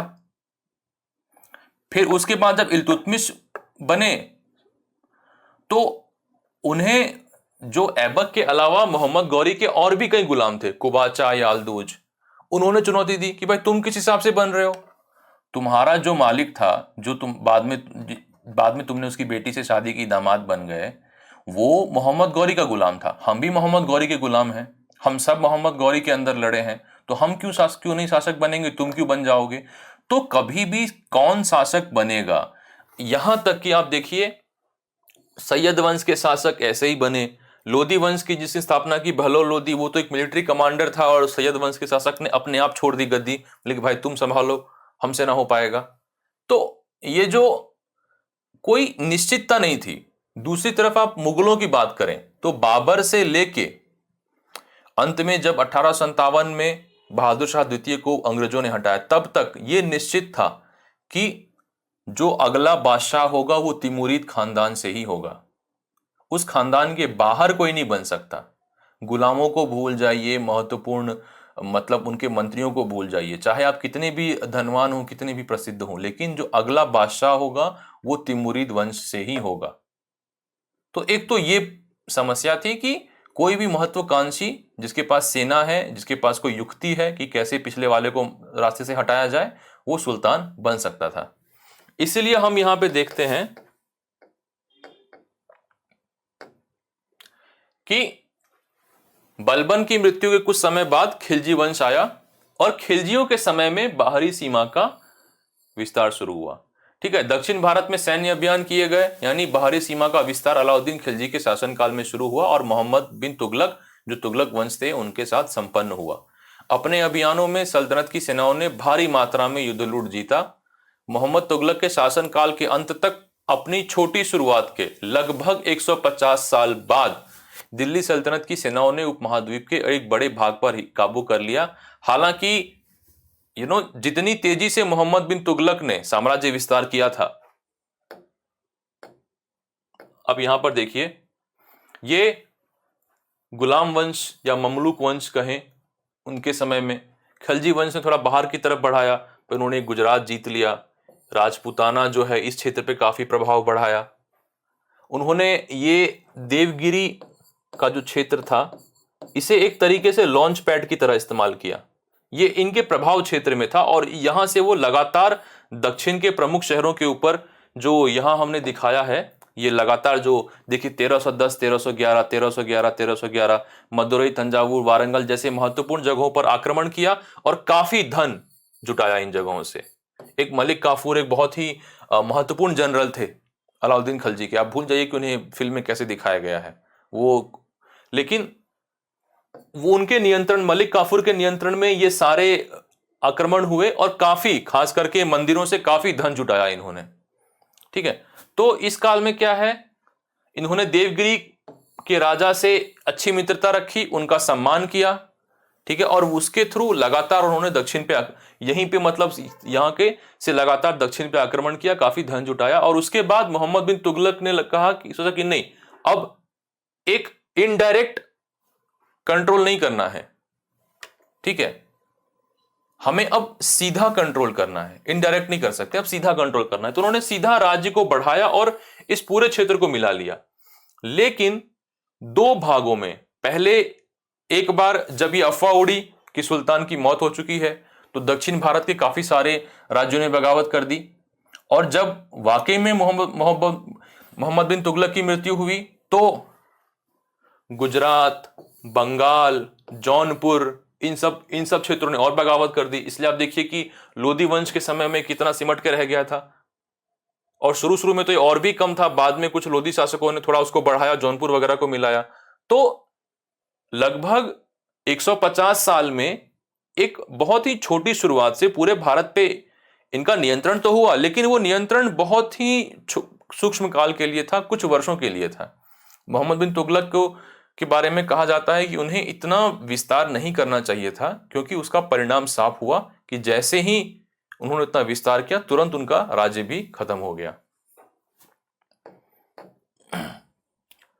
देखिए, मोहम्मद बिन तुगलक और सुल्तानों ने किसानों से कर वसूल किया और न्याय व्यवस्था कायम की। हालांकि ये न्याय व्यवस्था जो थी, उन्होंने मात्र शहरों तक ही कायम की। जो शरिया पर आधारित कानून व्यवस्था थी, जिसमें जो है दीवानी और फौजदारी दो प्रकार की कानून व्यवस्था होती है। तो जो सिविल लॉ है, ठीक है, दीवानी लॉ है, वो इन व्यक्ति के धर्म और जाति के आधार पर होती थी, लेकिन जो अपराध, जो क्रिमिनल लॉ है, जो फौजदारी कानून है, वो शरिया के आधार पर होती थी। लेकिन ये शहरों तक ही। गांवों में तो जो पंचायत है, जो गांव की पंचायत है, जो स्थानीय जाति पंचायत आप कह सकते हैं, उसके आधार पर ही न्याय व्यवस्था चला करती थी। दूसरा, किसानों से कर वसूल करना। दरअसल अलाउद्दीन खिलजी ने बाहरी सीमाओं का तो विस्तार किया, उन्होंने आंतरिक स्तर पर भी, देखिए बलबन ने क्या था कि कानून व्यवस्था लाया, लेकिन वो कर वसूल करने की जहां तक बात है, वो मध्यस्थों के द्वारा ही कर वसूलते थे। इसमें अलाउद्दीन खिलजी ने सुधार किया और उन्होंने भू राजस्व सुधार किया था, जिनको हम आगे पढ़ेंगे।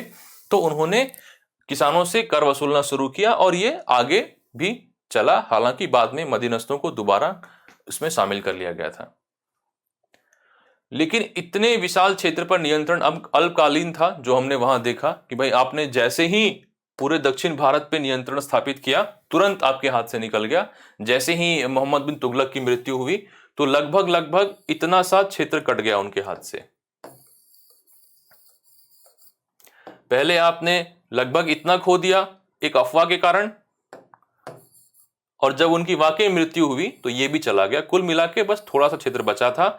उस क्षेत्र पर फिरोज शाह तुगलक, जो मोहम्मद बिन तुगलक के बाद आए, उन्होंने राज किया। उन्होंने थोड़ी बहुत कोशिश की कुछ क्षेत्रों को जीतने की, एक दो सैन्य अभियान चलाए लेकिन वो विफल रहे।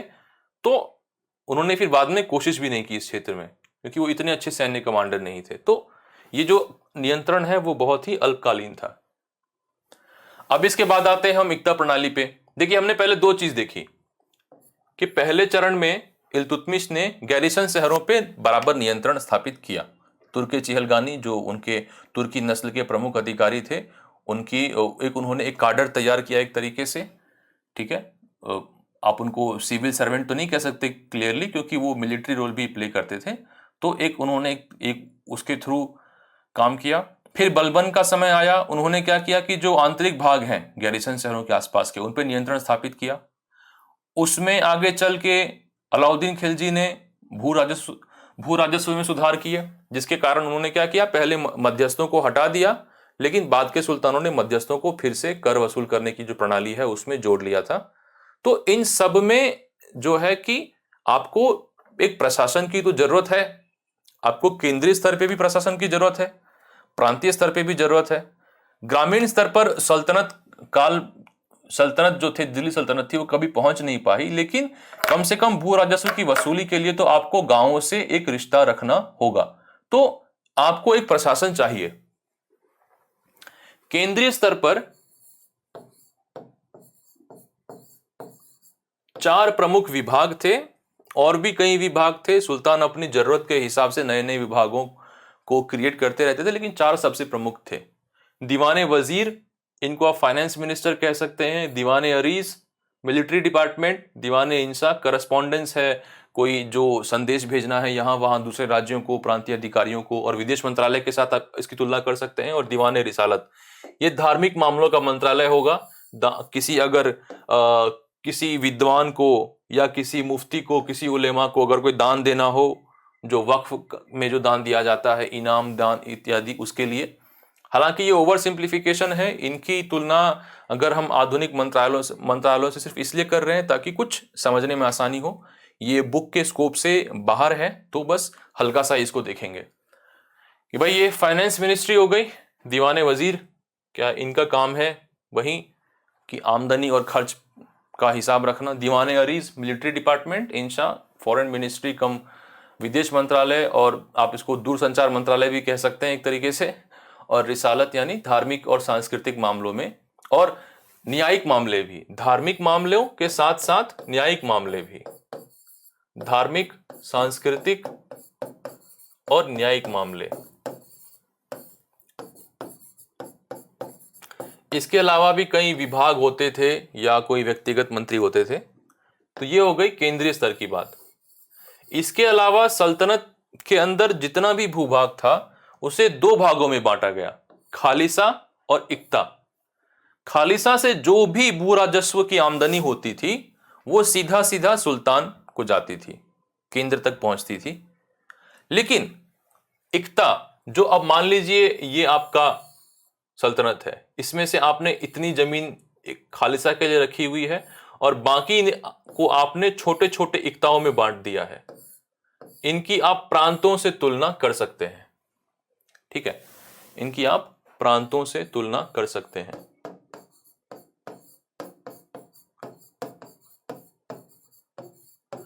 आपने हर इक्ता में एक इक्तादार की नियुक्ति की, जो आमतौर पर एक सैन्य कमांडर होता था। इसे मुख्ती या वली कहते हैं। इनकी कुछ जिम्मेदारियां थी।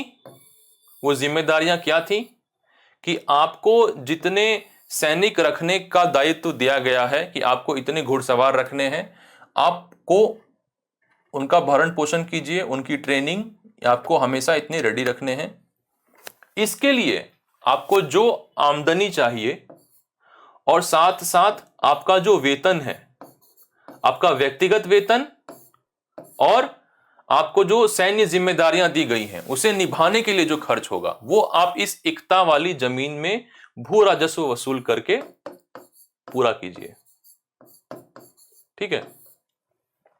और जो बच जाए, जिसे फवाजिल कहते हैं, इसे आप सुल्तान के हवाले कर दीजिए। अब इसमें एक सीधा पेंच ये फंसता है कि इस बात को कैसे काउंट कैसे करेंगे कि फवाजिल कितना बच रहा है, और इसी मुद्दे पर इख्तादार और सुल्तान के बीच में लगातार संघर्ष होता रहता था कि फवाजिल बच रहा है कि नहीं बच रहा है। भाई आपने जितने सैनिक रखने थे वो आप रख रहे हो, आप अपना वेतन भी निकाल ले रहे हो, लेकिन जो बचा है वो वापस करो। लेकिन पहले इसकी सामंतवाद से तुलना करते हैं, और ये तुलना करने पर हम ये पाएंगे कि ये दो तरीके से बेहतर थे।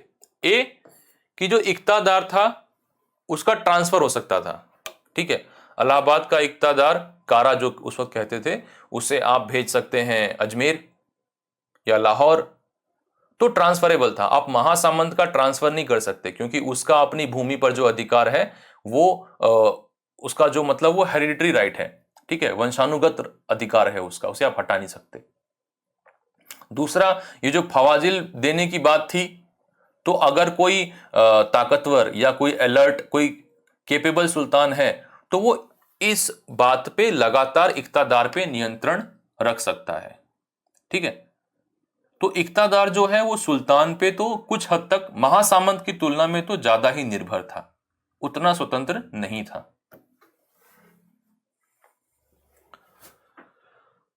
विभिन्न शासकों द्वारा इख्तादारों पर नियंत्रण का प्रयास किया गया। बलबन, अलाउद्दीन खलजी, मोहम्मद बिन तुगलक के सुधार। हालांकि इसमें डिटेल में नहीं दिया गया है, बट फिर भी देखें तो बलबन जो है उन्होंने और कोशिश की कि ऑडिट किया जाए इन लोगों का अकाउंट। एक ख्वाजा नाम का अफसर था, उसे इक्ताओं में उन्होंने नियुक्त किया कि भाई देखो तो सही, इनका जरा हिसाब देखो कि ये क्या जितना सैनिक रखने को कहा गया है रख रहे हैं।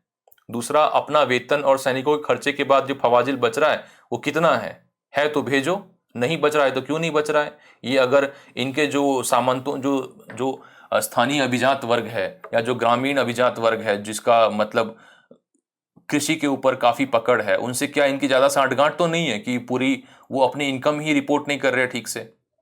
तो इन बातों का ध्यान रखने के लिए ख्वाजा को लाया गया। फिर मोहम्मद अलाउद्दीन खिलजी ने क्या किया, इन्होंने दाग और हुलिया का कॉन्सेप्ट लेके आए कि भाई आपको अगर कहा गया है कि किसी इख्तादार को 1000 घुड़सवार रखने हैं, ठीक है, और पहले कहा कि सर मैं 100 करके घुड़सवार आपको दिखा के लाता हूं, और वो एक ही उसके पास कुल मिला के 300 घोड़े हैं, लेकिन उन्हीं को 100 करके बार बार करके ला रहा है और 1000 गिनवा देगा, तो क्या किया जाए, तो घोड़ों पे दाग लगाया जाएगा, जिसे आपको अगर कहा है 1000, एक तरीके का चिन्ह हो गया एक घोड़े को पहचानने के लिए। तो अगर आपको कहा गया है कि 1000 घोड़े रखने हैं तो आपको रखना पड़ेगा। दूसरी तरफ आपको अगर कहा गया है कि आपको 10,000 सैनिक रखने हैं तो उनका हुलिया देखा जाएगा कि मतलब कुछ समय पहले तक अगर किसी आप एग्जाम परीक्षा के लिए फॉर्म भरते थे, और खास करके अगर किसी भी आर्मी या किसी भी प्रकार की पुलिस के लिए या आप फॉर्म भरते तो वहां आपका हुलिया पूछते थे कि आपके शरीर का सबसे मतलब एक जो महत्वपूर्ण सूचक है, किसी का तिल होता है तो किसी का किसी के हाथ में 6 उंगली हो सकती है, एक उदाहरण तौर पर। तो हुलिया देने की जो प्रथा है वो इतनी पुरानी है। क्या कारण, क्या कि भाई इख्तादार को हमने कहा 10,000 सैनिक रखने को, रख रहा है, कैसे पता चलेगा। तो इन बातों के दूसरा, अलाउद्दीन खलजी जो है वो लगातार इख्तादारों का ट्रांसफर करते रहते थे कि अच्छा 1 साल उनको यहां हो गए तो चलो इसके पहले कि ये अपनी जड़ें जमा लें वहां पे इनका ट्रांसफर कर दो। मोहम्मद बिन तुगलक वो एकदम ही आगे बढ़ गए, उन्होंने कहा नहीं, अब से जो भी भू राजस्व वसूला जाएगा पहले वो केंद्र तक आएगा और फिर हम आपको उसमें से है जो आपका जो खर्च है और आपका जो वेतन है उसके लिए देंगे। हालांकि मोहम्मद बिन तुगलक के काल में इतने विद्रोह हुए, इतने बगावत हुए कि वो उस चीज को ज्यादा इंप्लीमेंट नहीं कर पाए, लेकिन सुल्तान की लगातार कोशिश होती थी कि इख्तादार पे नियंत्रण रखा जाए, क्योंकि स्वाभाविक है अगर इख्तादार ज्यादा पावरफुल हो गया तो आपकी बात ही नहीं मानेगा। आप बंगाल के इख्तादार को कहोगे कि भाई चलो अब आपको ट्रांसफर हो गया है, कहीं और जाना है, बोलेगा मैं तो नहीं आ रहा, अब मुझे हटाना है तो सेना भेजो, और वो तैयार है 50,000 सैनिकों के साथ डटे रहने के लिए। तो क्या है कि इख्तादार महासामंत की तुलना में तो कमजोर था, केंद्रीकरण को स्वाभाविक है बढ़ावा मिला, लेकिन वो अगर हम मुगल काल के मनसबदार से तुलना करें तो वो ज़्यादा स्वायत्त था, वो ज़्यादा ताकतवर था। इसलिए आप देखते हैं कि कई बार, जैसे कि अलाउद्दीन बदायूं का कि इक़्तिदार था इल्तुतमिश सुल्तान बनने के पहले, अलाउद्दीन खिलजी है वो कारा का इक़्तिदार था। तो वो इक़्तिदार लगातार जो है अपने मालिक को, अपने सुल्तान को चैलेंज करते रहते थे, इसलिए उन पे कंट्रोल करने की कोशिश की गई। हालांकि थ्रू आउट ये पीरियड में हिंदू अभिजात वर्ग जो है, जो खास करके ग्रामीण क्षेत्रों पे जिसकी पकड़ थी, जिसके बिना ग्रामीण क्षेत्रों से भू राजस्व वसूल करना असंभव था, वो लगातार बना रहा और इन्हें खुद मुकादम चौधरी या राय रणका रावत ऐसे नामों से संबोधित किया गया है। तारीख लेखकों ने इन्हें इन नामों से संबोधित किया गया है।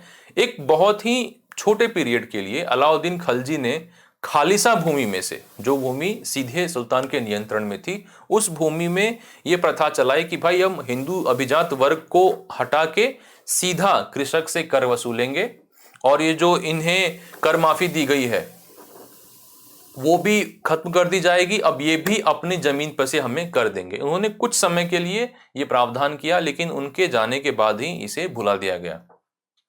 तो हिंदू अभिजात वर्ग की जो पकड़ थी खास करके ग्रामीण समाज पे, वो बनी रही। उपमहाद्वीप का एक बड़ा हिस्सा दिल्ली सल्तनत के नियंत्रण से हमेशा बाहर रहा। बंगाल जैसे दूर के प्रांत, दक्षिण भारत जल्द ही खिसक गया। घने जंगल वाले इलाके इत्यादि, इन पे इनका काबू नहीं था। जैसे कि आप यहां देखिए, ये क्षेत्र है डेंस फॉरेस्ट वाला, कोशिश ही नहीं की किसी ने कभी जीतने की इसको।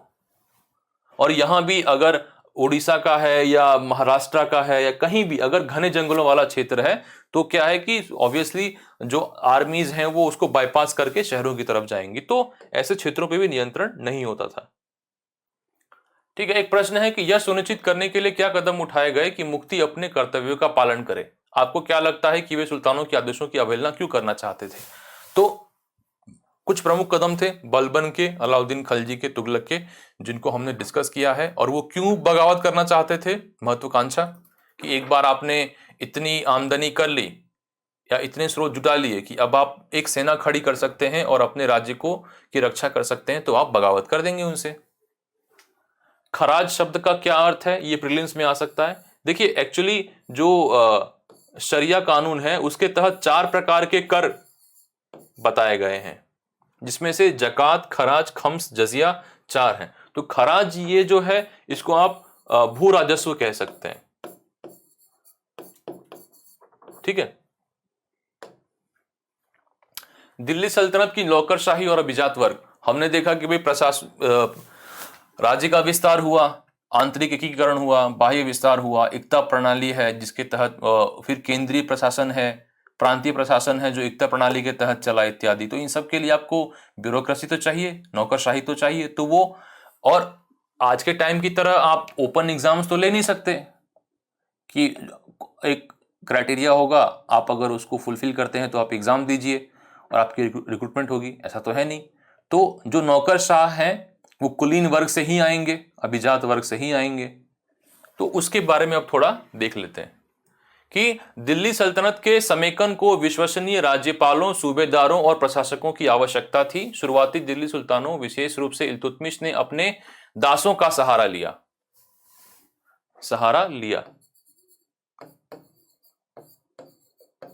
जिन्हें बंदगन कहा गया।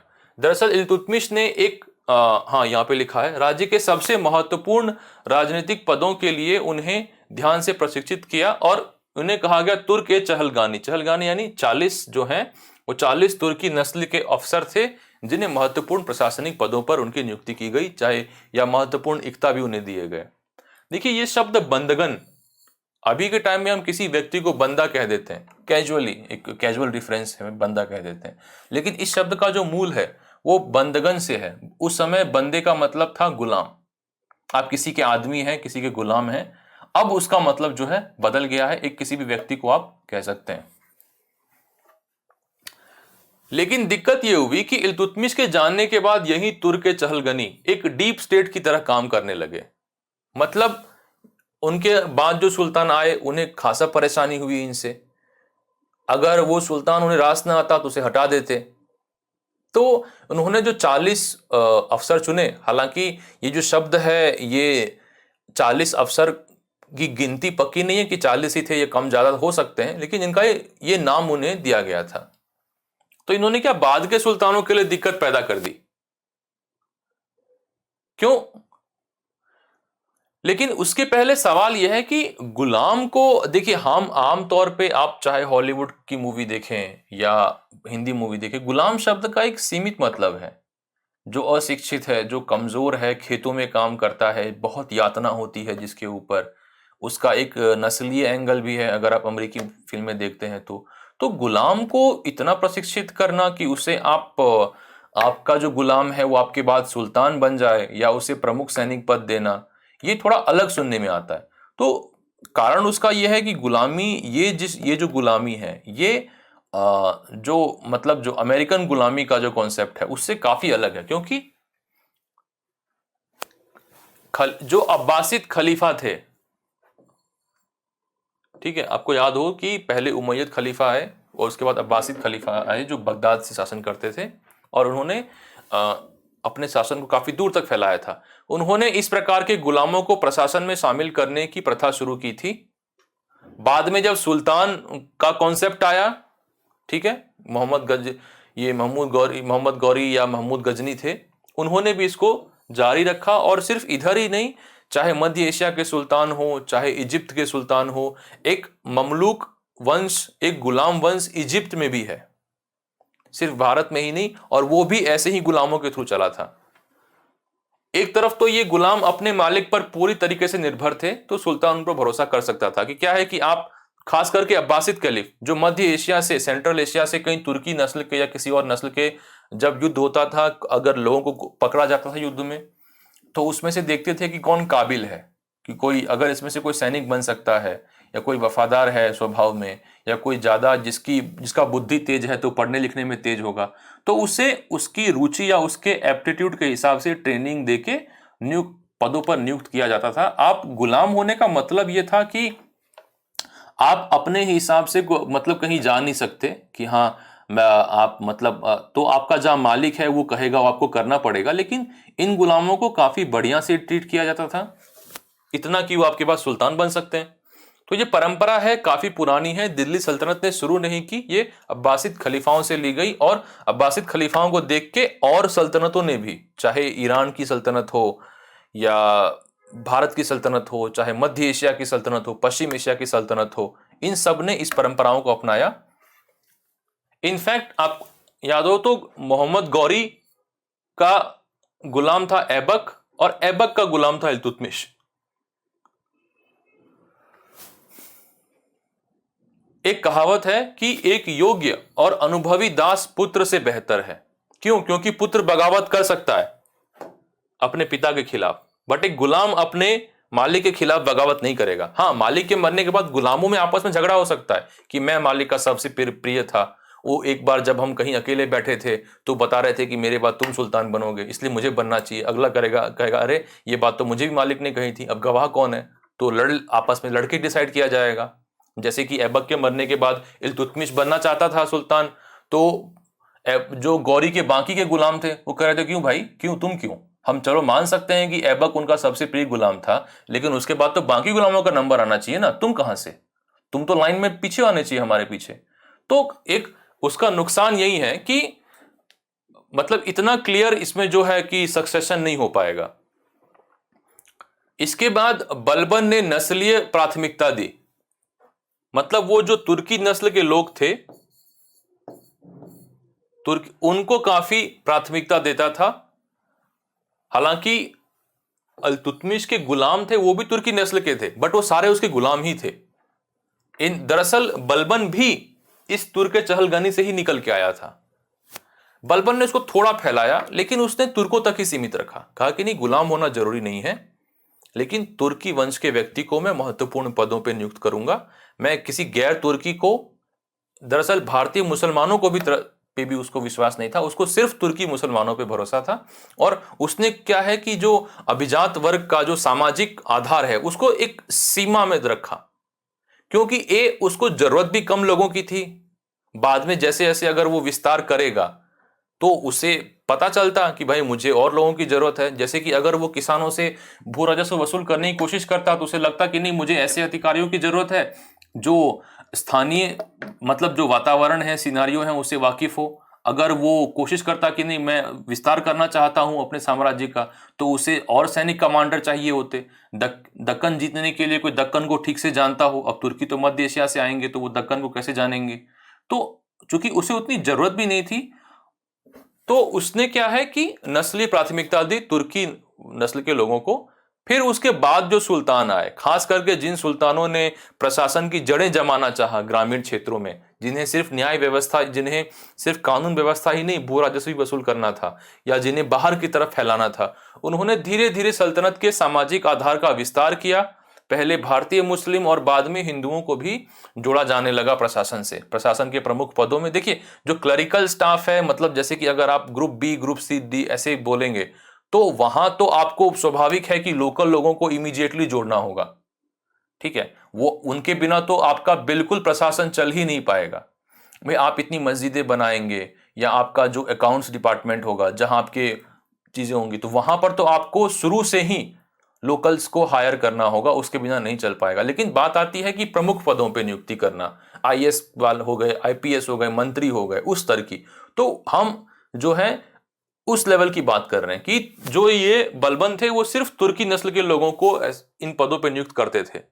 फिर सुल्तानों ने धीरे धीरे हिंदू भारतीय मुसलमानों को, या ऐसे जो कन्वर्ट हुए हैं उनको, या सिर्फ मध्य एशिया के मुसलमानों की जगह पश्चिम एशिया के मुसलमानों को, अरबों को, भारतीय हिंदुओं को धीरे धीरे जोड़ना शुरू किया। हालांकि इसका तवारीख लेखकों ने कई बार इसकी तीखी आलोचना की।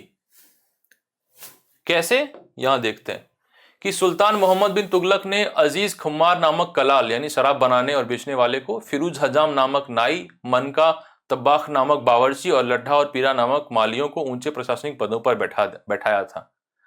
14वीं शताब्दी के मध्य के इतिहासकार जियाउद्दीन बर्नी ने इन नियुक्तियों का उल्लेख सुल्तान के राजनीतिक विवेक के नाश और शासन करने की अक्षमता के उदाहरणों के रूप में किया है। जैसे कि आज लेटरल एंट्री के मुद्दे पे लोग कहते हैं कि ये सरकार समझ नहीं रही है कि भाई आप लोगों का एग्जाम लो, उनका टैलेंट चेक करो, तब उनको हायर करो, ये क्या आप लेटरल एंट्री कर रहे हो, ये सरकार का मत भ्रष्ट हो गया है। ये वैसे ही जो है कुछ वैसा ही सुनने में लगता है, लेकिन ज्यादा एक्सट्रीम है। कि जो कह रहे हैं कि जियाउद्दीन बर्नी जो है कह रहे हैं कि देखो भाई सुल्तान का तो मत भ्रष्ट हो गया है, उन्हें राजवाज करना नहीं आता है, किसी को भी ऐसे बना दे रहे हैं। तो अगर आप, क्योंकि स्वाभाविक है जो तारीख लिखने वाले थे वो अभिजात वर्ग में भी एकदम ब्लू ब्लड जो कहते हैं उस लेवल के थे, अमीरों में भी एकदम वो एक सामाजिक सोच में एकदम रूढ़िवादी उस तरीके के कि नहीं, अमुक धर्म तो छोड़िए, अमुक नस्ल के लोग ही प्रमुख प्रशासनिक पदों पर होने चाहिए, इतनी संकुचित सोच वाले, तो उन्हें तो ये बात बुरी लगेगी, स्वाभाविक है। मोहम्मद बिन तुगलक के शासनकाल की इस तरह की पक्षपाती रिपोर्टिंग ने बाद के इतिहासकारों को भी गलत तस्वीर दिखाई। इसलिए जो कहा गया है तुगलकी फरमान, एक कहावत है, वो एक्चुअली इस प्रकार की मिस रिपोर्टिंग से ही आई है। तुगलक के बारे में जो पॉपुलर परसेप्शन है कि एक सरफिरा शासक था जो एकदम कभी एक फैसला ले लिया और एकदम से पलट गया उससे, या बहुत क्रूर था, तो कहीं उसको काफी ये ऐसे जो मिस रिपोर्टिंग हुई है, गलत रिपोर्टिंग हुई है उनके शासनकाल के बारे में, उसका भी उसमें योगदान है। कोई भी कदम हो, चाहे उनका राजधानी ट्रांसफर करने का, दिल्ली से तुगलकाबाद ले जाना हो, चाहे उनका करेंसी टोकन करेंसी का, टोकन मुद्रा का उनका कदम हो, चाहे उनका एक सेना खड़ी करने का कदम हो, चाहे अपने या एक उनकी जो टॉलरेंस की नीति हो, सहिष्णुता की नीति हो, सबका ऐसे ही जो मतलब संकुचित सोच वाले इतिहासकारों ने एक लगातार उनका क्रिटिसाइज करके एक गलत पिक्चर पेंट किया, जिसके कारण जो बाद के इतिहासकार हुए, जिन्होंने उन इतिहासकार तारीख लिखने वालों के किताबों को प्राथमिक स्रोत के रूप में लिया, उन्हें भी एक गलत मैसेज मिला। इसमें एक और उदाहरण है इब्न बतूता। ये मोरक्को से आए थे, विश्व प्रसिद्ध यात्री थे, रिहला नाम की इन्होंने एक किताब लिखी। पहले तो इनकी खूब बनी सुल्तान से, मोहम्मद बिन तुगलक से, इन्हें ऊंचे पदों पे एक न्यायिक दिल्ली का चीफ काजी बना दिया गया, लेकिन बाद में बात नहीं बनी, जेल में भेज दिया इन्हें, तो बुरा लग गया। जब वापस गए और जब अपनी जीवनी और यात्रा वृतांत लिखा तो खूब भलाई बुराई की। तो ये जो है तारीख राइटर कभी कभार जो है हमारा जो व्यू है उसको भी डिस्टॉर्ट कर सकते हैं। ठीक है। फिर दास और नए लोग केवल अपने स्वामी के प्रति वफादार थे, नए सुल्तानों के अपने सेवक होते थे। एक नए सुल्तान के आरोहण के अवसर पर अक्सर पुरानी और नई मंडली के बीच संघर्ष होता था। इल्तुतमिश का उदाहरण साफ है कि ऐबक के जो साथी थे, जो उसके गुलामों में जो फ्रेंड्स रहे होंगे, वो बोले कि अरे तुम कहां से आ गए। एक गुलाम ने अपने मालिक के बाद शासन संभाला तो अब बाकी गुलामों का नंबर आना चाहिए। वैसे ही अलाउद्दीन खलजी, इन्होंने क्या किया कि अपने ससुर को की हत्या की। उसके बाद उसके पहले उन्होंने कई लोगों को अपने गुट में लाया और फिर जिन लोगों ने समर्थन किया था बाद में उन्हें ही अब रास्ते से हटा दिया। बोले कि भाई ये तो कभी भी टीम बदल सकते हैं, आज मेरी टीम में है कल किसी और की टीम में चले जाएंगे। ऐसे ही बलबन ने तुर्के चहलगनी की कमर तोड़ दी, खुद ही उसमें से थे, लगा कि नहीं ये बहुत ही पावरफुल बॉडी है। तो ये लगातार अलग अलग गुटों के बीच में संघर्ष होता था। जो मोहम्मद बिन तुगलक के बाद सुल्तान आए फिरोज शाह तुगलक, उनके भी गुलाम थे, वो भी गुलामों पे काफी निर्भर रहते थे। लेकिन जो उनके पुत्र थे उनके भी अपने समर्थक थे, उनमें आपस में खूब दिक्कत हुई। इतनी दिक्कत हुई कि तैमरलेन का हमला हुआ 1398 में, कुछ सही जवाब नहीं दे पाए उसका। तो ये जो है कि मतलब कभी भी एक मजबूत सामाजिक आधार जो मुगलों की मनसबदारी में हम देखते हैं वो नहीं बन पाया दिल्ली सल्तनत का। कि पता ही नहीं था कि हम दिल्ली सल्तनत को वफादार हैं, सुल्तान को वफादार हैं, या अपने नस्ली समूह को वफादार हैं, अपने गुट को वफादार हैं, किसको वफादार हैं। महत्व हम बस हमारी महत्वाकांक्षा को वफादार हैं। तो इस कारण से लगातार संघर्ष होते थे और एक के बाद एक वंश आए और गए। एक महत्वपूर्ण चुनौती थी जो दिल्ली सुल्तानों को डील करनी पड़ी लगातार इल्तुतमिश के समय से ही, और वो थे मंगोल अभी का जो मंगोलिया है वहां से निकल कर आए। सबसे पहले चंगेज खान, ये जो हैं इल्तुतमिश के, जो हमने बात की इल्तुतमिश के, ये समकालीन थे। हुआ ये कि जैसे ही इल्तुतमिश दिल्ली की गद्दी पे बैठे, ये भारत के दरवाजे पर आप खड़े हुए। दरअसल इन्होंने ख्वारिज्मी एम्पायर, जो मॉडर्न डे ईरान और कुछ मध्य एशिया का कुछ भाग है, वहां हमला किया था। और वो ख्वारिज्मी साम्राज्य के जो राजकुमार थे जलालुद्दीन बांगबरनी, उसका पीछा कर रहे थे। और वो आ गए सिंधु नदी किनारे, शरण मांगी इल्तुतमिश से। इल्तुतमिश जानते थे कि अगर जलालुद्दीन बांगबरनी को शरण दी तो चंगेज खान आ जाएंगे और फिर पता ही नहीं क्या होगा। चंगेज खान के बारे में दंत कथा ये है कि उन्होंने अपने जीवन काल में इतना मारकाट किया कि इससे मानव जाति का जो कार्बन फुटप्रिंट है वो कम हो गया था। अब इसमें कितनी सच्चाई है ये तो आई डोंट नो, बट अगर ऐसा आपका रेप्यूटेशन है तो कोई क्यों चाहेगा कि आप उसके यहाँ आए। तो उन्होंने जलालुद्दीन बांगबरनी को एक डिप्लोमेटिक तरीके से मना कर दिया कि भारत की आबो हवा आपको नहीं सूट करेगी, मौसम खराब है, ये वो। तो उन्होंने उस वक्त ये समस्या से डील कर लिया। फिर चंगेज खान ने भी फैसला किया, ठीक है मैं यहां से आगे इंडिया नहीं जाऊंगा, मैं वापस जा रहा हूं। चंगेज खान के बाद जो है 4 महत्वपूर्ण खानात, मतलब मंगोल एम्पायर के 4 भाग हुए। एक था गोल्डन होर्ड जो रशिया और ईस्टर्न यूरोप पे डील करता था। दूसरा था आपका युआन डायनेस्टी जो कुबलाई खान ने चीन में शुरू की, उन्होंने ही मॉडर्न बीजिंग की स्थापना की। चीन के एकीकरण में उनका बहुत बड़ा योगदान है। 2 थे इल खानात और चगताई खानात जो मध्य एशिया और पश्चिम एशिया और आज के ईरान पे ऊपर आधारित थे। इन दोनों से दिल्ली सल्तनत को लगातार डील करना पड़ा और ये दोनों काफी मेजर हेडेक थे, इल खानात और चगताई खानात। ठीक है, मतलब कोई महत्वाकांक्षी कमांडर हुआ, अपने आप को साबित करना चाहता है, कैसे साबित करोगे, जाओ इंडिया पे एक हमला करके आते हैं। तीनों इल्तुतमिश, रजिया और बलबन, इन तीनों को सामना करना पड़ा। इल्तुतमिश ने कैसे चंगेज खान से डील किया हमने देखा। रजिया के समय में इतने आक्रमण नहीं हुए, लेकिन उन्होंने एक अपीजमेंट की, तुष्टिकरण की नीति अपनाई। कोई गिफ्ट भेज के या कुछ ना कुछ छोटा सा भूभाग दे के उन तुष्टिकरण की नीति अपनाई। पता था कि हम नहीं लड़ पाएंगे और आक्रमण भी उतने भी नहीं हो रहे थे। बलबन ने एक अच्छी नीति अपनाई, उन्होंने सामना करने की भी कोशिश की और मित्रता करने की भी कोशिश की। अपने दूत भेजे अलग अलग मंगोल राजाओं के पास मित्रता की भी कोशिश की, लेकिन यहाँ पे हम ज्यादा उसकी डिटेल में नहीं जा सकते। बस हम इतना समझ लेते हैं कि अंत परिणाम ये हुआ कि इनके शासन काल के अंत तक जो दिल्ली सल्तनत की उत्तर पश्चिम की सीमा थी वो और पीछे आ गई, और अब सीधा दिल्ली पर आक्रमण हो सकता था। पहले शुरू शुरू में खैबर पास या बोलन पास के जस्ट पास के सिंधु नदी के आसपास के क्षेत्र में आक्रमण होता, फिर सिंधु नदी के इस पार लाहौर या इन जगहों पर सियालकोट, इन जगहों पर आक्रमण होता। लेकिन जब तक अलाउद्दीन खलजी सुल्तान बने तब तक एक स्थिति ऐसी आ गई थी कि अब सीधे दिल्ली पर आक्रमण हो सकता है। मंगोल जो हैं वो इतने नजदीक आ चुके थे। ठीक है, तो अलाउद्दीन खिलजी के शासनकाल के दौरान और मोहम्मद बिन तुगलक के शासनकाल के शुरुआती वर्षों में दिल्ली सल्तनत पर मंगोल हमलों में वृद्धि हुई थी। इसने इन दो शासकों को दिल्ली में एक बड़ी स्थायी सेना जुटाने के लिए मजबूर किया, जिसने एक बड़ी प्रशासनिक चुनौती पेश की। खिलजी ने एक मजबूत रक्षात्मक मुद्रा अपनाई, लेकिन तुगलक ने एक आक्रामक लेकिन असंगत मुद्रा अपनाई। दिल्ली सल्तनत के लिए मंगोलों का आतंक एक प्रकार से आशीर्वाद था। वो आशीर्वाद कैसे था उस पर अभी थोड़ी देर में आते हैं। पहले इन दोनों सुल्तानों की हम तुलना कर लेते हैं। तुलना में यह है कि अलाउद्दीन के समय दो बड़े हमले हुए, तो दिल्ली की रक्षा के लिए एक बड़ी सेना खड़ी करनी पड़ी और सैनिकों को नगद में वेतन दिया जाता था। ठीक है, सीरी नामक एक नया शहर बसाया गया। ओके, अब हम ये तो जानते हैं कि अलाउद्दीन खलजी के समय में सल्तनत की सीमाओं का बाह्य विस्तार भी हुआ था। दक्षिण पर लगातार हमले हुए और वहां से काफी धन लूटा गया, वहां के मंदिरों से, वहां के राजाओं से। लेकिन यह लूट इनफ नहीं था, इतने बड़े खर्च का वहन करने के लिए पर्याप्त नहीं था।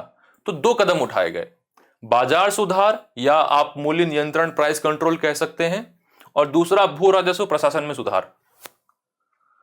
इसको सेपरेटली अभी देखेंगे, लेकिन पहले इसके परिणाम देख लेते हैं। इसके कारण क्या हुआ, मंगोलों का सामना करने में तो सफल रहे, हालांकि और जैसे कि बादगे और इन दो हमलों में भी वो हारे नहीं और ठीक ठाक जीत हुई, और बाद में और लगातार वो जीते भी, और बर्नी ने खूब प्रशंसा की है।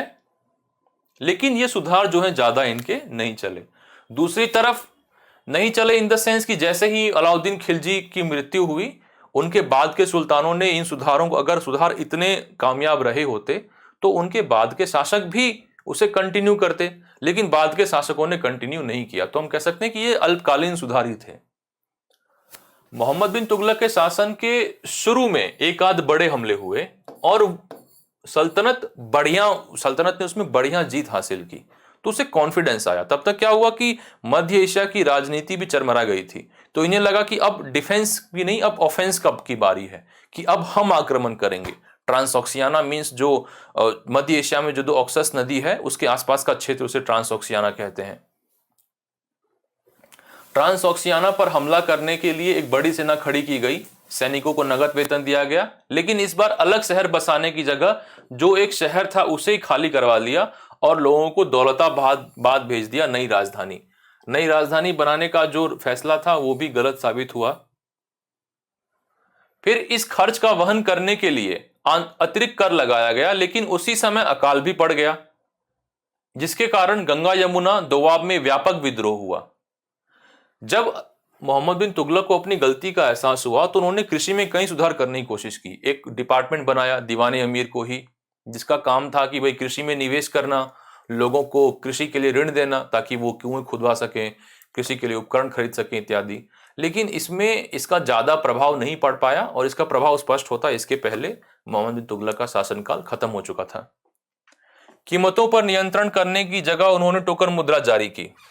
टोकन मुद्रा का एक अर्थ यह है, जैसे कि आज के समय मान लीजिए 10 का सिक्का है, तो 10 के सिक्के में जितनी धातु है उस धातु की कीमत हो सकता है 50 पैसे 1 रुपए हो, लेकिन चूंकि इसे भारत सरकार का पूर्ण समर्थन है तो हम उसे 10 के सिक्के की तरह स्वीकार करते हैं। दुकान पे जाते हैं तो दुकानदार हमें 10 रुपए की कीमत की कोई चीजें देता है, लेकिन अगर उसे भारत सरकार का समर्थन नहीं होता या किसी वजह से उसे शक होता कि सिक्का नकली है तो वो हमें सामान नहीं देता।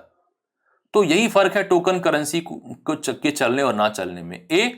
कि वो नकली नहीं होना चाहिए, मतलब बाजार दुकानदार को या आप जिससे भी व्यापार कर रहे हैं उसे पूरा भरोसा होना चाहिए कि नकली नहीं है, असली है। दूसरा, उसके उसे जो सरकार का पूर्ण समर्थन होना चाहिए कि अगर आपको जरा भी शक है आप मेरे पास आइए, मैं आपको बदल के दे दूंगा। तुगलक के टोकन करेंसी में दोनों नहीं थे। मोहम्मद बिन तुगलक ने जो टोकन करेंसी, जो टोकन सिक्के निकाले, उन्होंने क्या किया कि कॉपर का सिक्का निकाला, लेकिन उसकी कीमत उतनी तय की जितना चांदी के सिक्के की थी। ठीक है। अब लेकिन उन्होंने ऐसा कोई कदम नहीं उठाया जिससे ये सुनिश्चित किया जा सके कि इस सिक्के का कोई नकली सिक्का नहीं बनाएगा। तो जियाउद्दीन बर्नी कहते हैं कि दिल्ली में रह रहे हर हिंदू का घर एक टंकशाल में बदल गया था। हालांकि ये उनकी सोच की संकुचितता को दिखाता है, लेकिन इस बात से हम ये तो अंदाजा लगा सकते हैं कि काउंटरफिट नकली सिक्के, नकली टोकन मुद्राएं बहुत बनने लगी थी। तो ये पूरा एक्सपेरिमेंट फेल हो गया। ये एक्सपेरिमेंट उन्होंने जिनसे सीखा था, युआन डायनेस्टी जो चाइना की थी, या उन्होंने ये ईरान में भी होते देखा था, वहां इस बात का ध्यान रखा गया। युआन डायनेस्टी ने जो है कागज की मुद्रा निकाली थी, तो वहां उन्होंने ध्यान रखा कि भाई इसका नकली कागज ना, नकली नोट ना बन पाए। इसलिए आज के समय में जो है नकली नोट छापने का जो अपराध है उसे बहुत गंभीर अपराध माना जाता है, क्योंकि इससे आप क्या पूरी अर्थव्यवस्था को नुकसान पहुंचा रहे हैं। ये एक सिंपल चोरी चकारी से कहीं गंभीर अपराध है। तो उन्होंने कोई ऐसा कदम नहीं उठाया कि जिससे ये सुनिश्चित किया जा सके कि इस नकली मुद्रा नहीं बनाई जाएगी, जिसके कारण जो है उनका जो करेंसी का जो एक्सपेरिमेंट है वो फेल हो गया। इवेंचुअली उन्हें सारी टोकन मुद्राएं वापस लेनी पड़ी, और बदले में आपको जो है उसको चांदी या सोने से भरपाई करनी पड़ी। कि अगर कोई चांदी का, कोई कॉपर का सिक्का था जिसकी आपने कीमत एक सोने के सिक्के जितनी रखी है, और अगर कोई अब भले ही नकली लेके आया है आपके पास, लेकिन अब आप वेरीफाई तो कर नहीं सकते कि ये असली है कि नकली, तो आपको उसको उतना सोना देना पड़ गया। तो इससे भी राज्य को खासा नुकसान हुआ। ठीक है। और अब लगा कि भाई सेना है तो चलो, एक एक्चुअली काराचील नाम की जगह है जो कश्मीर घाटी या हिमाचल के पहाड़ी क्षेत्रों में है, काराचील नाम की जगह, वहां एक अभियान किया गया, सैनिक भेजे गए, लेकिन ये भी एक तरीके से काफी नुकसानदायी रहा, उसमें काफी सैनिकों की मृत्यु हुई। तो मोहम्मद बिन तुगलक का जो आप रिस्पॉन्स है मंगोल हमले के प्रति, वो आप देख सकते हैं कि काफी एवरेज रिस्पॉन्स रहा, वो थोड़े फेल हुए इस मामले में। ठीक है। हम यहां देख रहे थे कि दिल्ली सल्तनत के लिए मंगोलों का आतंक एक प्रकार से आशीर्वाद था। वो एक प्रकार से आशीर्वाद इस तरीके से था कि चाहे चंगेज खान हो या उनके बाद के मंगोल शासक हो, उन्होंने मध्य एशिया और पश्चिम एशिया में इतना मारकाट किया कि जो वहां के जो बुद्धिजीवी वर्ग था वो एक तरफ से पलायन कर गया, और एक ही जगह बची थी जहां पनाह मिल सके, दिल्ली सल्तनत। तो विद्वान हो, बुद्धिजीवी हो, उलेमा हो, सूफी संत हो, सैनिक हो, कलाकार हो, दस्तकार हो, शिल्पकार हो, इनका लगातार कई वर्षों तक पलायन होता रहा। काफी भारी मात्रा में दिल्ली सल्तनत में आए। इससे क्या हुआ कि नए रिक्रूटमेंट आसानी से हो सकते थे। उन्हें क्या है कि जो स्थानीय अभिजात वर्ग है उस पर निर्भर नहीं होना पड़ता था। भाई रिक्रूटमेंट के लिए बहुत लोग अवेलेबल हैं, अब आपको तारीख लिखने के लिए लोग मिल जाएंगे, फारसी जानने वाले काफी लोग मिल जाएंगे। आप जिस प्रकार के गाने सुनना चाहते हैं, जिस प्रकार का संगीत आपको पसंद है, वो संगीत बजाने वाले, वो गाना गाने वाले आपको अवेलेबल हैं। अगर आप एक किसी प्रकार का खाना खाना पसंद करते हैं या किसी प्रकार की वास्तुकला शिल्पकला पसंद करते हैं, तो उसके कलाकार भी आपको अवेलेबल हैं। दूसरा, दिल्ली सल्तनत की जो इमेज है, जो रेप्यूटेशन है, वो एकदम से बढ़ गई, क्योंकि यही है जो मंगोलों के सामने टिक पा रहा है, बाकी तो कोई टिक ही नहीं पा रहा। तो ये एक तरीके से युद्ध कई हुए जिसमें जाने भी कहीं गई, लेकिन दिल्ली सल्तनत की इमेज के लिए ये बहुत इंपॉर्टेंट था। और दिल्ली सल्तनत को चूंकि वहां से इतना ह्यूमन रिसोर्स सेंट्रल एशिया और मध्य एशिया से इनकी तरफ आया कि इन्हें लगा कि मतलब इन्हें एक इनडायरेक्ट तरीके से फायदा हुआ, और प्रत्यक्ष तरीके से फायदा हुआ इससे। दूसरा, यहां पे हमने दो चीजों की बात की, भू राजस्व सुधार, भू राजस्व प्रशासन में सुधार और बाजार सुधार। तो ये क्या है, इसको हम देख लेते हैं पहले। कारण एक ही था कि भाई इतनी बड़ी सेना जो है, जिसे हम नगद में वेतन दे रहे हैं, उसका कैसे भरण पोषण किया जाए। ठीक है।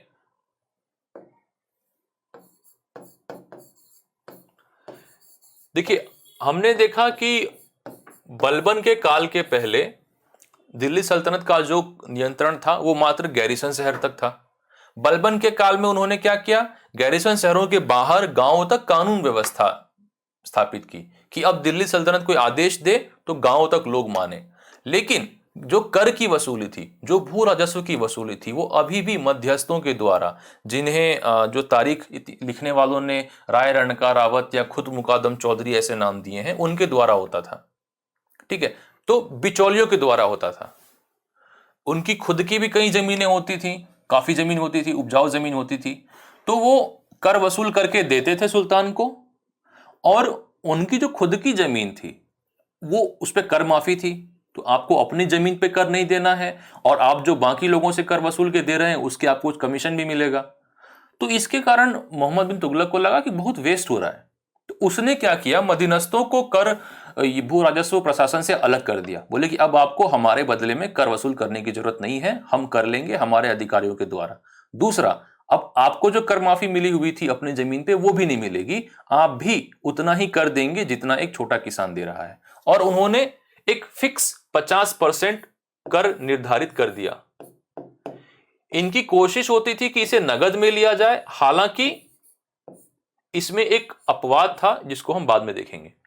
दूसरा, एक दिक्कत यह हो गई कि आपने सभी प्रकार की जमीनों पे 50% भू राजस्व कर निर्धारित कर दिया, चाहे वो बहुत ही उपजाऊ जमीन हो, या चाहे ठीक ठाक जमीन हो, या एकदम कंगाल जमीन हो।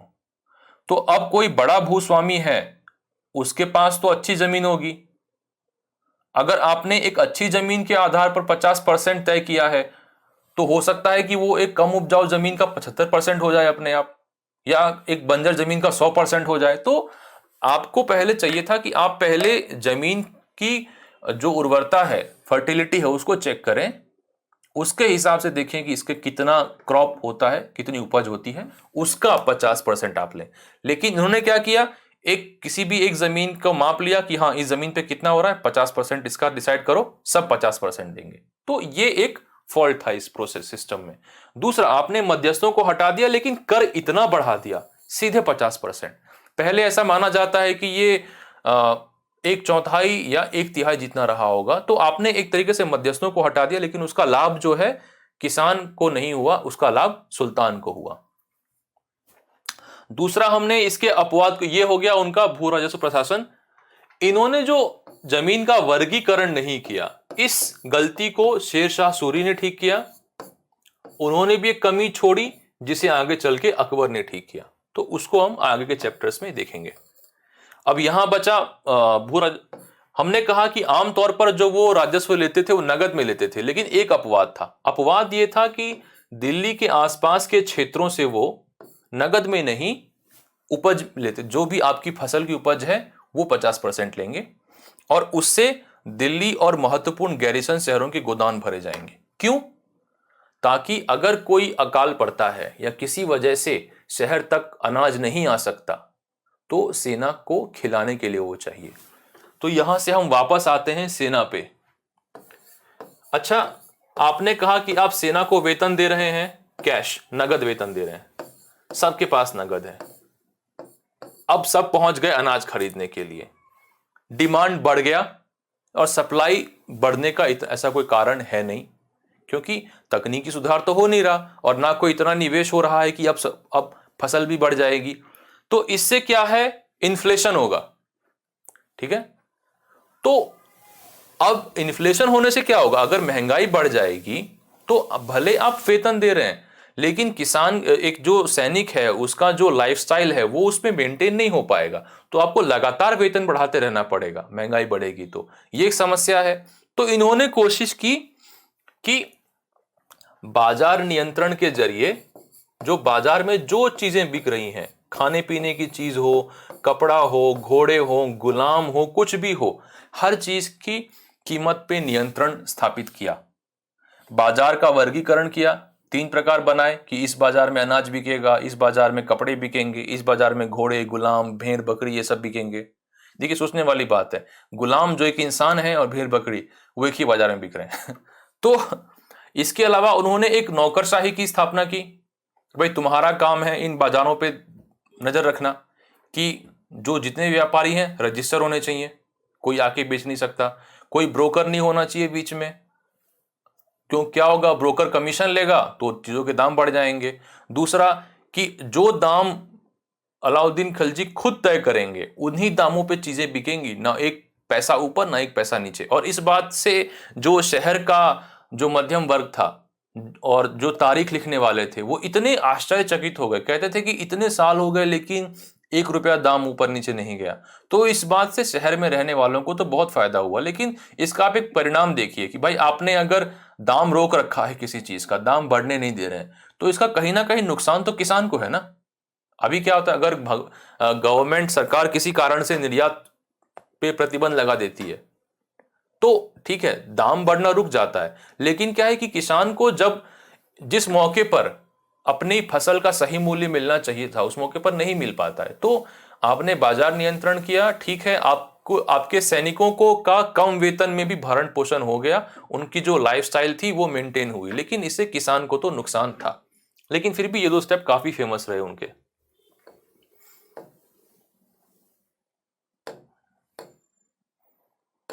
ठीक है, अब ये दिल्ली सल्तनत पर मंगोल आक्रमणों का क्या प्रभाव पड़ा और मोहम्मद अलाउद्दीन खिलजी और मोहम्मद बिन तुगलक के शासनकाल का तुलनात्मक अध्ययन करें।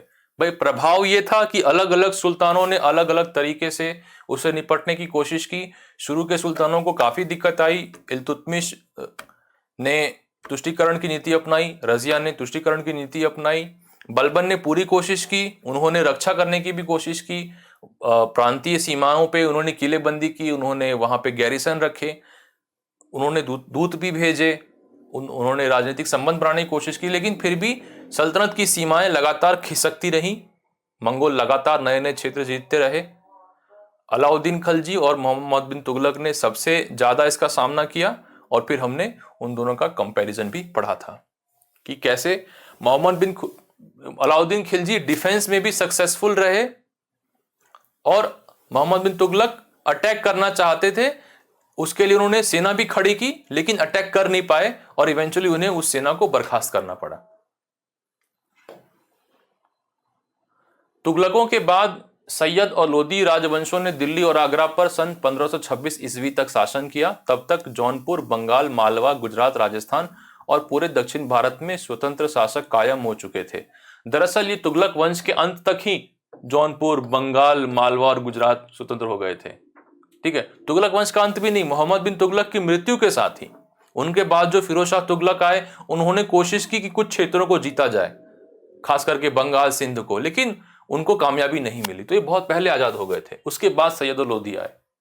यह वह दौर भी था जिसमें अफगानों और राजपूतों जैसे नए शासक समूहों का उदय हुआ। दरअसल हुआ यह था कि 1398 में तैमरलैन का भारत पे आक्रमण हुआ और उन्होंने दिल्ली तक फतह किया। दिल्ली बैटल ऑफ करनाल में उन्होंने दिल्ली सल्तनत को हराया और दिल्ली तक आ गए। हालांकि दिल्ली को उन्होंने अपने राज्य में मिलाया नहीं, उन्होंने सिर्फ पंजाब प्रांत को अपने साम्राज्य में मिलाया। उनके बाद जो सैयद वंश आए वो अपने आप को सुल्तान नहीं कहते थे। उनकी जो शुक्रवार की जो खुतबा पढ़ा जाता था शुक्रवार की नमाज के बाद, वो अपने खुतबे में तैमूर वंश के शासकों का नाम लेते थे, जो तैमूर के बाद शाहरुख वगैरह आए, क्योंकि तब तक लगातार खतरा था कि अगर हम अपने आप को सुल्तान डिक्लेयर करते हैं तो फिर से तैमूर वंश का हम पर आक्रमण हो सकता है। वो अपने आप को सुल्तान नहीं कहते थे और अलग अलग प्रकार की उपाधि लिए थे कि महान, ये सबसे महान कमांडर या ऐसा कुछ यहां वहां की उपाधि ले ली। अपने आप को सुल्तान नहीं कहते थे, अपने आप को संप्रभु नहीं बताते थे, क्योंकि एक तरीके से तैमूर वंश के वो अधीनस्थ अपने आप को मान रहे थे। ये समस्या लोदियों के साथ खत्म हुई, क्योंकि लोदी वंश के आते आते जो है तैमूर साम्राज्य का जो है वो विघटन हो चुका था, वो कमजोर पड़ चुके थे, उनका ध्यान ज्यादातर मध्य एशिया पे ही था। तो इधर जो लोदी वंश के शासक आए जो अफगान थे, उन्होंने अपने आप को फिर से सुल्तान कहना शुरू किया। इसके जो संस्थापक थे बहलोल लोदी, उन्हें लगा कि भाई मेरी जो यहाँ पकड़ कमजोर है, क्योंकि मेरे जो अफगान लोग हैं यहाँ बहुत कम है, तो उन्होंने एक अपील की अफगानों से कि आप आइए हिंदुस्तान में आके बसिए, आपको मैं जागीरें दूंगा, हिंदुस्तान की जो संपत्ति है, हिंदुस्तान की जो संपदा है वो हम सब की है, लेकिन बस बादशाहत जो है, जो राज्य है वो सिर्फ मेरा होगा। तो बहलोल लोदी के बुलाने पर बहुत बड़ी मात्रा में अफगानिस्तान से जो शासक लोग आने लगे, इतने ज्यादा मात्रा में आए कि कुछ समय बाद वो पूर्वी यूपी जो जौनपुर का एरिया है या बिहार है वहां जम गए प्रॉपरली, और बाद में उन्होंने मुगलों को काफी चुनौती दी उस क्षेत्र से। तो इस काल में अफगानों का उदय हुआ, राजपूतों का भी उदय हुआ, इतना कि जब बाबर आया उस समय उत्तर भारत में एक त्रिकोणीय संघर्ष चल रहा था। एक तरफ राणा सांगा थे सिसोदिया वंश के, एक तरफ गुजरात सल्तनत था, और एक तरफ आपके और एक तरफ आपके अफगान्स थे। तो इनके बीच में लगातार संघर्ष वगैरह चल रहे थे। तो राजपूतों का इस बीच में खासा उदय हो चुका था। शेर शाह सूर ने बिहार में अपने चाचा के एक छोटे से जागीर के प्रबंधक के रूप में अपनी आजीविका शुरू की और अंत में हुमायूं को हरा दिया। इनकी जीवनी मतलब इस पे कोई फिल्म बन सकती है, इतनी कमाल की जीवनी है। कहाँ से ये कहना कि उन्होंने एक बहुत ही सामान्य स्तर से अपनी शुरुआत की और शासक बने, तो ये बिल्कुल सही है और काफी रोमांचक जीवनी है इनकी। हालांकि ये क्या उस कहानी के हीरो होंगे, ये थोड़ा कहना मुश्किल है। हालांकि सूर वंश ने केवल 15 वर्षों तक शासन किया, लेकिन उन्होंने अलाउद्दीन खिलजी से प्रशासनिक तत्वों को उधार लिया और उन्होंने अधिक कुशल बनाया। अभी हमने जो भू राजस्व प्रशासन में सुधार की बात की, उस सुधार को आगे ले गए। दरअसल शेरशाह सूर ने जमीन का वर्गीकरण किया और अलग अलग क्लास की जमीन के लिए अलग अलग उन्होंने रेवेन्यू रेट्स रखे थे। और शेरशाह सूर के बारे में जानने का सबसे प्रमुख स्रोत है, एक किताब है तारीख शेरशाही, लिखा है अब्बास खान सरवानी ने, जो अकबर के एक अधिकारी थे, मुगल कोर्ट में एक अधिकारी थे, उन्होंने एक किताब लिखी है। उसके आधार पर हम ज्यादातर जान पाते हैं शेरशाह सूर के बारे में। शेरशाह का प्रशासन महान सम्राट अकबर के लिए एक मॉडल बना और कई बार तुलना भी की जाती है कि शेरशाह सूर के जो प्रशासनिक सुधार थे, जो उन्होंने प्रांतीय राज्य व्यवस्था में सुधार किए, उनकी अकबर से तुलना की जाती है। उनका जो लॉ एंड ऑर्डर था उनकी उसकी तुलना की जाती है। जो रुपया, जो आज हम कहते हैं सिक्के को, वो रुपया मुद्रा का चलन शेरशाह ने शुरू किया था। जो ग्रांड ट्रंक रोड है आज भी है, जो भूमि सुधार है, ऐसे कई उनके कदम हैं जो काफी लंबे समय तक याद रखे गए थे। इसके बाद हम बात करते हैं मस्जिद स्थापत्य कला का महत्व। जैसे मंदिर स्थापत्य कला का महत्व था प्राचीन भारत और मध्यकालीन भारत के राजाओं के लिए, वैसे ही मस्जिद स्थापत्य कला का दिल्ली के सुल्तानों के लिए था। इसका विकास जो है वो हम बाद के चैप्टरों में ज्यादा ध्यान से देखेंगे, अभी बस उसको हल्का सा देखेंगे। दिल्ली के सुल्तानों ने उपमहाद्वीप के कई शहरों में कई मस्जिदों का निर्माण कराया। इसके जरिए उन्होंने इस्लाम और मुसलमानों के रक्षक होने के अपने दावों का प्रदर्शन किया। चूंकि मुसलमान विभिन्न प्रकार की पृष्ठभूमि से आते थे, एक मत और आचार संहिता वाले एक मुस्लिम समुदाय के भावनात्मक पक्ष को सुदृढ़ करना आवश्यक था। क्या था कि भाई मस्जिद में सब एक जगह आ रहे हैं, नमाज पढ़ रहे हैं, तो एक कम्युनिटी वाली फीलिंग आ रही है, ठीक है। दूसरा एक प्रकार उसका राजनीतिक महत्व भी है। वो क्या है कि मस्जिद बनाना, शुक्रवार की नमाज के दौरान खुतबे में सुल्तान का नाम पढ़ा जाना और अपने नाम से सिक्के जारी करना, ये एक तरीके से एक राजनीतिक रिवाज हो गया था कि जब तक ये लगातार हो रहा है, जब तक सुल्तान के नाम से मस्जिद में खुतबा पढ़ा जा रहा है, जब तक और आप कहीं जीत गए तो आपने वहां एक मस्जिद बनवाई, तो क्या है कि ये आपका एक राजनीतिक अधिकार दिखाता है वहां पे। दूसरा एक शासक वर्ग है, उस शासक वर्ग की प्रभुता को दिखाता है। शासक वर्ग में जो है अलग अलग लोग अलग अलग नस्ल से हैं, लेकिन उनमें समानता क्या है कि हम शासक वर्ग में क्यों हैं, क्योंकि हम मुसलमान हैं। तो ये जो है एक तरीके से एक जो भावनात्मक पक्ष है उसको मजबूत करता है। पहले इस्लामिक स्थापत्य कला के तत्वों पर महारत हासिल करना, जैसे कि शुरू में जो सुल्तान थे, चाहे उन्होंने 2.5 दिन का झोपड़ा बनाया हो अजमेर में या चाहे कुव्वतुल इस्लाम मॉस्क बनाया हो, इन्होंने क्या किया कि आसपास के जो हिंदू मंदिर थे वहीं से पत्थर वगैरह उठाकर लाए गए और उनसे मस्जिद बना दिया। आप अगर मेहरौली जाते हैं कुतुब मीनार कॉम्प्लेक्स में, तो वहां जो मस्जिद है वहां आप देखेंगे कि पिलर हैं। अब जो इस्लामिक आर्किटेक्चर है जिसमें गुंबद बनाने की प्रथा है, ठीक है, गुंबद, अगर किसी इमारत के ऊपर गुंबद होता है तो वहां अंदर आपको पिलर की जरूरत नहीं होती, स्तंभों की जरूरत नहीं होती, लेकिन उसमें स्तंभ है, गुंबद नहीं है कहीं पे। क्यों? क्योंकि उनके पास वैसे कलाकार नहीं थे। स्थानीय कलाकार स्थानीय रॉ मटेरियल के सहारे उन्होंने बनाया। धीरे धीरे उन्होंने जो इस्लामिक आर्किटेक्चर के एलिमेंट है, गुंबद वगैरह है, उसको फिर उसमें उन्होंने ऐड किया और फिर उसके बाद क्या है कि एक बार जब गुंबद वगैरह ठीक से बनाने लगे तो जो स्थानीय हिंदू परंपराएं हैं, उनके स्थापत्य कला के अवयव है, उन्हें धीरे धीरे जोड़ना शुरू किया। उसका हम एक छोटा सा उदाहरण यहाँ पे देखते हैं। देखिए, कुव्वतुल इस्लाम मॉस्क में अगर आप जाते हैं तो यहां से एंट्री है, ठीक है, यहां से आपकी एंट्री होती है। यहां पे आप देखेंगे, चाहे यहां पर हो, जब आप यहां पे एक पेविलियन है या यहां पर है, आपको पिलर दिखाई देंगे। ये जो है ये मेन मस्जिद रही होगी। और यहां सारे पेविलियन में जो है जो या यहां पर आप देखेंगे तो जो पिलर्स हैं, जो स्तंभ हैं, वो आपको लगेगा कि ये किसी मंदिर के स्तंभ थे। जिस तरीके की नक्काशी की गई है, जैसे मूर्तियां बनाई गई हैं, मतलब उसमें मूर्तियां, मतलब एक स्कल्पचर है, ठीक है। अब किसी इस्लामिक आर्किटेक्चर में स्कल्पचर नहीं बनाया जाता है, लेकिन ये चूंकि मंदिरों से लाए गए थे तो वहां लगा हुआ है। दूसरा, ये यहां पास में कुतुब मीनार है, कहीं शुरू किया ऐबक ने, फिर इल्तुतमिश ने खत्म किया, और बाद में अलाउद्दीन खलजी हो गए या तुगलक शासक हो गए, इन्होंने उसको रिपेयर करवाया बाद में।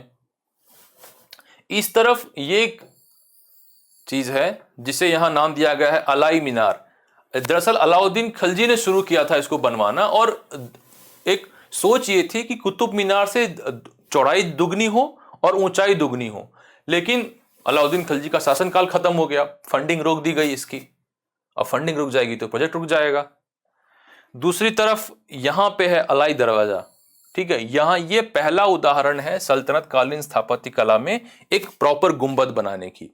होता क्या है कि आप अगर एक चार दीवार है किसी बिल्डिंग की, उसके ऊपर गुंबद नहीं बना सकते, ठीक है। आपको यहां पे 4 को 8 में बदलना होगा। यहां पे स्क्विंच, इसे इंग्लिश में स्क्विंच कहते हैं, उसको आपको ऐसे 4 भागों को आप एक दूसरी, आपको लगेगा कि दूसरी मंजिल है, ऊंचाई बहुत बढ़ जाती है, उसको 4 से आपको दरअसल 8 में बदलना पड़ जाएगा, ठीक है। इसको आप फिर यहां पे ऐसे, ये दूसरी मंजिल पे यहां पे ऐसे, ये शायद थोड़ा स्ट्रक्चर थोड़ा गलत बन जाए,